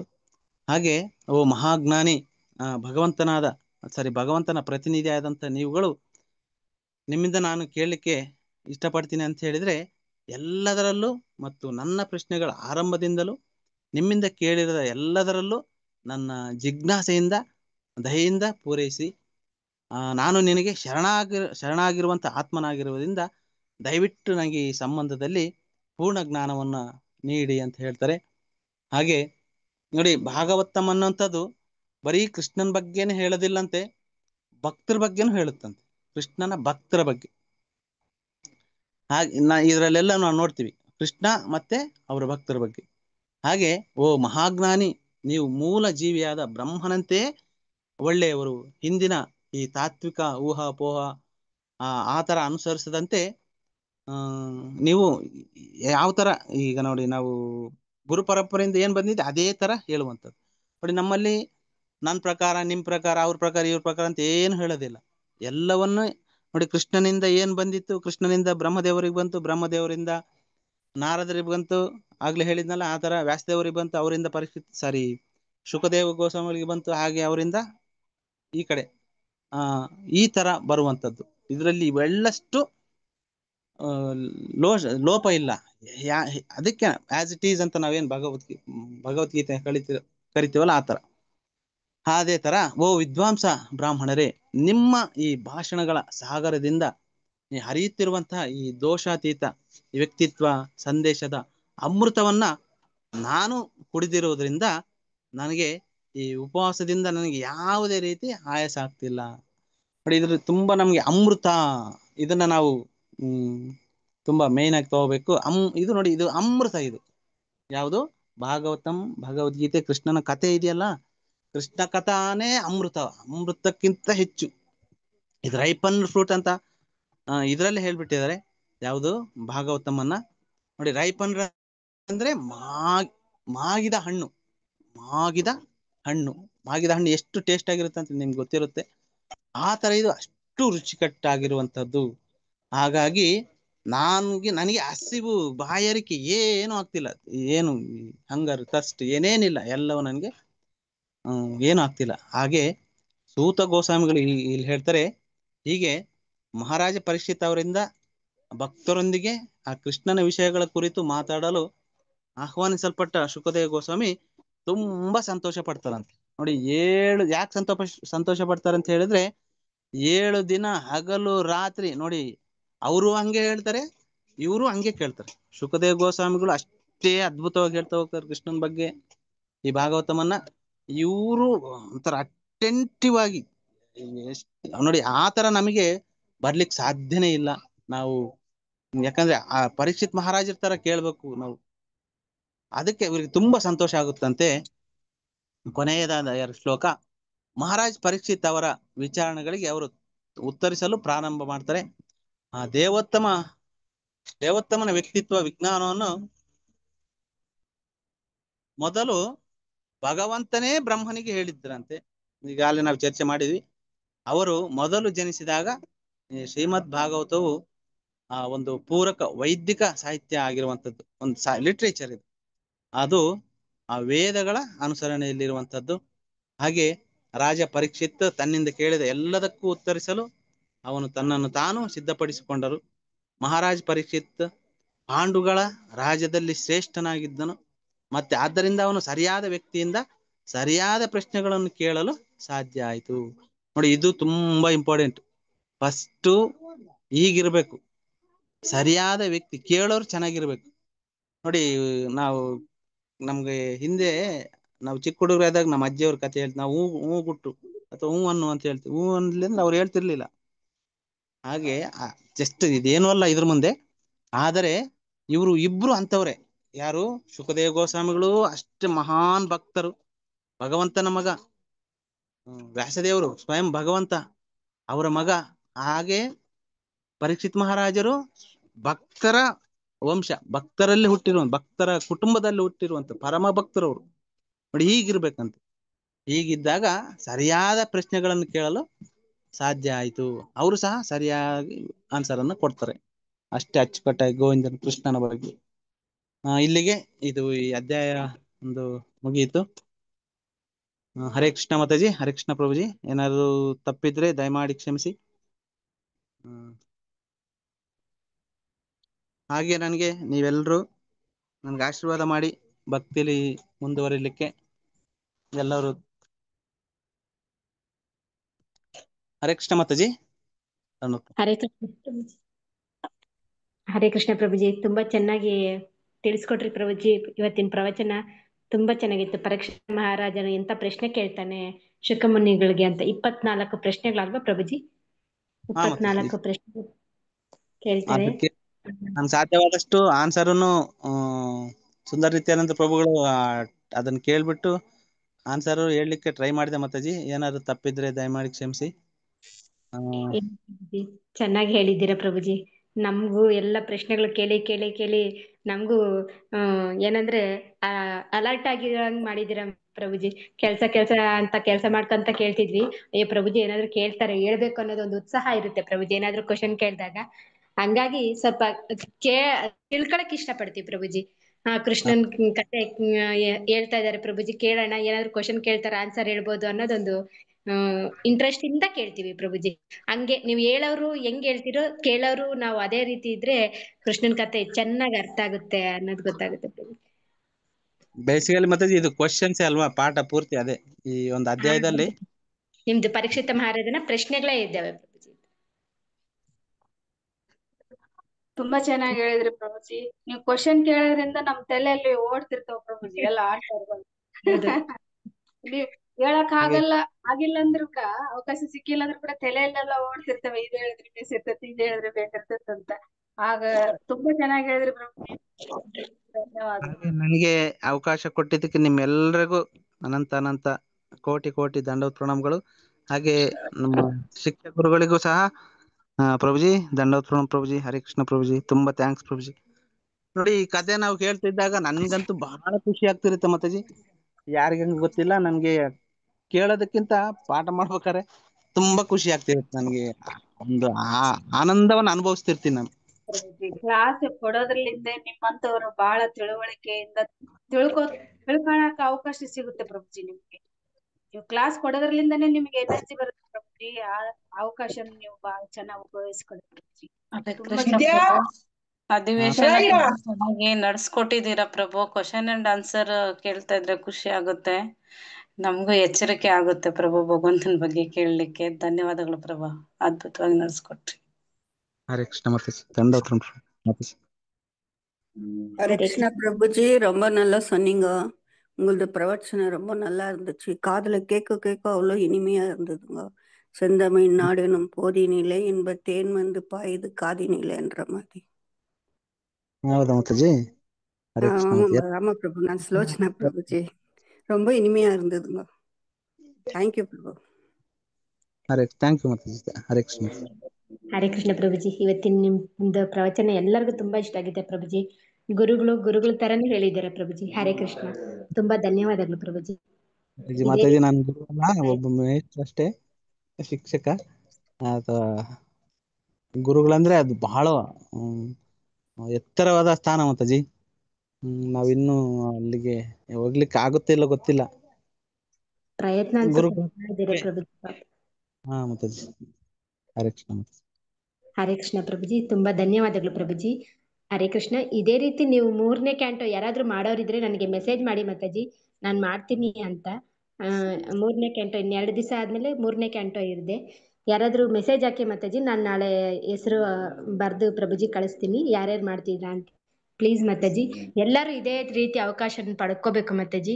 ಹಂಗಾಗಿ ನಿಮ್ಗೆ ಯಾರ್ಯಾರಿಗೆ ಇಷ್ಟ ಇದೆಯೋ ಈ 3ನೇ ಕ್ಯಾಂಟ್ ಮಾಡೋರು ನನ್ಗೆ ಆದಷ್ಟು ಹೆಸರು ಕೊಡಿ ಮಾತಾಜಿ. ನಾಳೆ ನಾನು ಪ್ರಭುಜಿಯವ್ರಿಗೆ ಹೇಳ್ತೀನಿ ಮಾತಾಜಿ. ಹರೇ ಕೃಷ್ಣ. ಎಲ್ಲರೂ ಈ ತರನೇ ಮಾಡೋದ್ ಪ್ರಯತ್ನ ಪಡ್ಬೇಕು ಮಾತಾಜಿ. ಆದಷ್ಟು ಮಟ್ಟಿಗೆ ನಮ್ಗೆ ಎಷ್ಟೆಷ್ಟು ತಿಳಿಯುತ್ತೋ ಅಷ್ಟೆಷ್ಟು ಮಟ್ಟಿಗೆ ನಾವು ಹೇಳ್ಕಂತ ಭಗವಂತನ ಬಗ್ಗೆ ಹೇಳ್ಕಂತ ಹೋಗ್ತಾ ಇದ್ರೆ ನಮಗೂ ಶುದ್ಧ ಆಗ್ತಾ ಇರ್ತೀವಿ ಮಾತಾಜಿ. ಹಂಗಾಗಿ ಎಲ್ಲರೂ ಪ್ರಯತ್ನ ಪಡಿ, ಎಲ್ಲಾರು ತಿಳ್ಕೊಳ್ಳೋಣ, ಹೇಳೋಣ. ಹರೇ ಕೃಷ್ಣ. ನಮ್ದೊಂದಿರ್ಲಿ ಮಾತಾಜಿ. ಆಯ್ತು ಪ್ರಭುಜಿ. ನೋಡ್ರಿ ಹಂಗೆ ಪ್ರಭುಜಿ ಅವ್ರು ಕೊಟ್ರು, ಹಂಗೆ ನೀವು ಇದೇ ರೀತಿ ನಾಳೆ ನನ್ಗೆಲ್ಲರೂ ಹೆಸರು ಕೊಡಿ ಮಾತಾಜಿ. ಹರೇ ಕೃಷ್ಣ. 3ನೇ ಕ್ಯಾಂಟೋದು ಹೇಳಿ ಮಾತಾಜಿ, ಎಲ್ಲರೂ ಹೇಳಿ ಪ್ರಭುಜಿ. ಹರೇ ಕೃಷ್ಣ. ಹರೇ ಕೃಷ್ಣ. ಈಗ ನರಸಿಂಹ ಪ್ರಣತಿ ಹಾಡ್ಬೇಕಾಗಿ. ಹರೇ ಕೃಷ್ಣ. ಯಾರಾದ್ರೂ ಹಾಡ್ತೀರಾ ಮಾತಾಜಿ ನರಸಿಂಹ ಪ್ರಣತಿ? ಹರೇ ಕೃಷ್ಣ. ಮಾತಾಜಿ ಹಾಡಿ ಮಾತಾಜಿ, ಹಾಡಿ ಮಾತಾಜಿ. ಮಾಳಾ ಮಾತಾಜಿ ಹಾಡ್ತಾರೆ, ಮಾಲಾ ಮಾತಾಜಿ ಹಾಡ್ತಾರೆ. ಹರೇ ಕೃಷ್ಣ. ಹರೇ ಕೃಷ್ಣ ಮಾತಾಜಿ. ಹಾ ಮಾತಾಜಿ. ಹರೇ ಕೃಷ್ಣ. ಹರೇ ಕೃಷ್ಣ ಮಾತಾಜಿ. ಸುಕನ್ಯಾ ಮಾತಾಜಿ, ನೀವು ನಾಳೆ ಹಾಡಿರಂತೆ ಮಾತಾಜಿ. ಹರೇ ಕೃಷ್ಣ. ಓಕೆ ಮಾತಾಜಿ. ಹಾ ಮಾತಾಜಿ. ಹರೇ ಕೃಷ್ಣ. ಸುಕನ್ಯಾ ನಾನು. ರಾಜೇಶ್ವರಿ ಮಾತಾಜಿ ಇಬ್ರು ಹೇಳಿದಿರಾ ಮಾತಾಜಿ, ಇಬ್ರು ನಾನು ಹಾಡ್ತೀನಿ ಅಂತ. ಇವತ್ ಮಾಲಾ ಮಾತಾಜಿ ಹೇಳಿ, ನಾಳೆ ನಾಡಿದ್ ನೀವ್ ಹಾಡಿ. ಹರೇ ಕೃಷ್ಣ. ಮಾತಾಜಿ ಕ್ಷಮೆ ಇಲ್ಲಿ, ಒಂದ್ ಸ್ವಲ್ಪ ಹಂಗೆ ಹಿಂಗೆ ಆಗುತ್ತೆ, ಏನೋ ಬಂದಷ್ಟು ಆಡ್ತೀನಿ ಮಾತಾಜಿ. ಬರುತ್ತಾ ಹಾಡಿ ಮಾತಾಜಿ, ಹಾಡಿದೀರಾ ನೀವು. ಹರೇ ಕೃಷ್ಣ. ಒಂದ್ ನಿಮಿಷ ಮಾತಾಜಿ, ಒಂದ್ ನಿಮಿಷ. ఫోటో వచ్చి చూడడు వచ్చా లేదా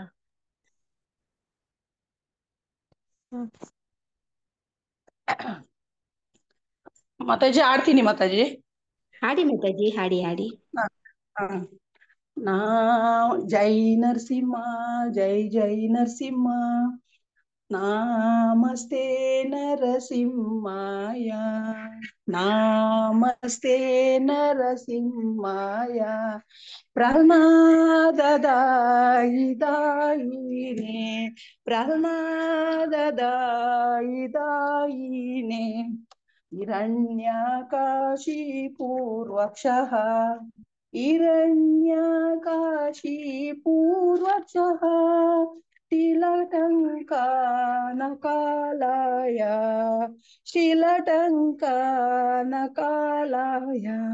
ಇತೋ ನರಸಿಂಹ ಪರತೋ ನರಸಿಂಹ, ಇತೋ ನರಸಿಂಹ ಪರತೋ ನರಸಿಂಹ, ಯತೋ ಯತೋ ಯಾಮಿ ತತೋ ನರಸಿಂಹ, ಬಹಿರ್ ನರಸಿಂಹ ಹೃದಯೋ ನರಸಿಂಹ, ಬಹಿರ್ ನರಸಿಂಹ ಹೃದಯೇ ನರಸಿಂಹ, ನರಸಿಂಹ ಮದಿ ಶರಣಂ ಪ್ರಪದಿ, ನರಸಿಂಹ ಮದಿ ಶರಣಂ ಪ್ರಪದಿ, ತವ ಕರ ಕಮಲವರೇ ನಾಕಂ ಅದ್ಭುತ ಶೃಂಗಾರ, ದಲಿತ ಹಿರಣ್ಯಕಶಿಪು ತನಭೃಂಗಂ, ಕೇಶವದೂತ ನರಹರಿ ರೂಪ, ಜಯ ಜಗದೀಶ ಹರೇ, ಜಯ ಜಗದೀಶ ಹರೇ, तव कर कमलवरे नाकम् अद्भुत शृंगार दलिता हिरण्यकशिपु तनभंगम् केशवदूता नरहरिरूपा जय जगदीश हरे जय जगदीश हरे जय जगदीश हरे प्रहल ನರಸಿಂಹದೇವ್ ಭಗವಾನ್ ಕಿ ಜೈ. ಅಷ್ಟೇ ಮಾತಾಜಿ, ನಾನು ಕಲಿತಾ ಇದ್ದೀನಿ. ಚೆನ್ನಾಗಿ ಹೇಳಿದ್ರಿ ಮಾತಾಜಿ, ಹರಿ ಬೋಲ್. ಚೆನ್ನಾಗಿ ಕಲ್ತ್ಕೊಂಡಿದ್ದೀರಾ ಮಾತಾಜಿ. ಏನೋ ಅಷ್ಟೋ ಮಾತಾಜಿ, ಜಾಸ್ತಿ ಇನ್ನ ಕಲಿತಾ ಇದ್ದೀನಿ ಮಾತಾಜಿ. ಕಲ್ತ್ಕೊಂತಾ ಇದ್ದೀರಾ ಮಾತಾಜಿ, ಕಲ್ತ್ಕೊಳ್ಳಿ ಮಾತಾಜಿ, ನಾವು ಹೌದು ಕಲ್ತ್ಕೊಂತಾ ಮಾತಾಜಿ. ಇದ್ದೀವಿ. ಹರೇ ಕೃಷ್ಣ. ಮಾತಾಜಿ, ಎಲ್ಲರೂ ಹರೇ ಕೃಷ್ಣ ಮಾತಾಜಿ. ಹರೇ ಕೃಷ್ಣ. ಶ್ರದ್ಧಾ ಭಕ್ತಿಯಿಂದ ನರಸಿಂಹ ಪ್ರಣತಿ ಹಾಡಿದ ಮಾಲಾ ಮಾತಾಜಿಗೆ ಧನ್ಯವಾದಗಳು ಮಾತಾಜಿ. ದಂಡೋತ್ ಪ್ರಣಾಮ. ನಾಳೆ ಪ್ರವಚನ ಮಂಜುನಾಥ್ ಶೆಟ್ಟಿ ಪ್ರಭುಜಿ ಇದಿರುತ್ತೆ. ಪ್ರಭುಜಿ ಅವರು ತುಂಬಾ ಚೆನ್ನಾಗಿ ಹೇಳ್ತಾರೆ. ಹಂಗಾಗಿ ಎಲ್ಲರೂ ಹೆಚ್ಚಿನ ಸಂಖ್ಯೆಯಲ್ಲಿ ಭಾಗವಹಿಸೋಣ ಮಾತಾಜಿ. ಹರೇ ಕೃಷ್ಣ. ಸರಿ ಮಾತಾಜಿ, ಸರಿ ಮಾತಾಜಿ. ಧನ್ಯವಾದಗಳು. ವಾಂಛಾಕಲ್ಪತರುಭ್ಯಶ್ಚ ಕೃಪಾ ಸಿಂಧು ಭೈವವಚ ಪತಿತಾನಾಂ ಪಾವನೇಭ್ಯ ವೈಷ್ಣವೇಭ್ಯೋ ನಮೋ ನಮಃ. ಅನಂತ ಕೋಟಿ ವೈಷ್ಣವರುನ್ ಕಿ ಜೈ. ಶ್ರೀಲ ಪ್ರಭುಪಾದ್ ಕಿ ಜೈ. ಗುರು ಮಹಾರಾಜ್ ಕಿ ಜೈ. ಹರೇ ಕೃಷ್ಣ ಪ್ರಭುಜಿ, ಹರೇ ಕೃಷ್ಣ ಮಾತಾಜಿ. ಧನ್ಯವಾದಗಳು. ದಂಡವತ್ ಪ್ರಭುಜಿ, ಹರೇ ಕೃಷ್ಣ ಮಾತಾಜಿ. ಹರೇ ಕೃಷ್ಣ. ಹರೇ ಕೃಷ್ಣ ಪ್ರಭುಜಿ, ಹರೇ ಕೃಷ್ಣ ಮಾತಾಜಿ. ದಂಡೋಷಣ ದಂಡವತ್ ಪ್ರಣಾಮ ಮಾತಾಜಿ. ಹರೇ ಕೃಷ್ಣ ಮಾತಾಜಿ. ಹರೇ ಕೃಷ್ಣ ಪ್ರಭುಜಿ, ಹರೇ ಕೃಷ್ಣ ಮಾತಾಜಿ. ಹರೇ ಕೃಷ್ಣ ಮಾತಾಜಿ.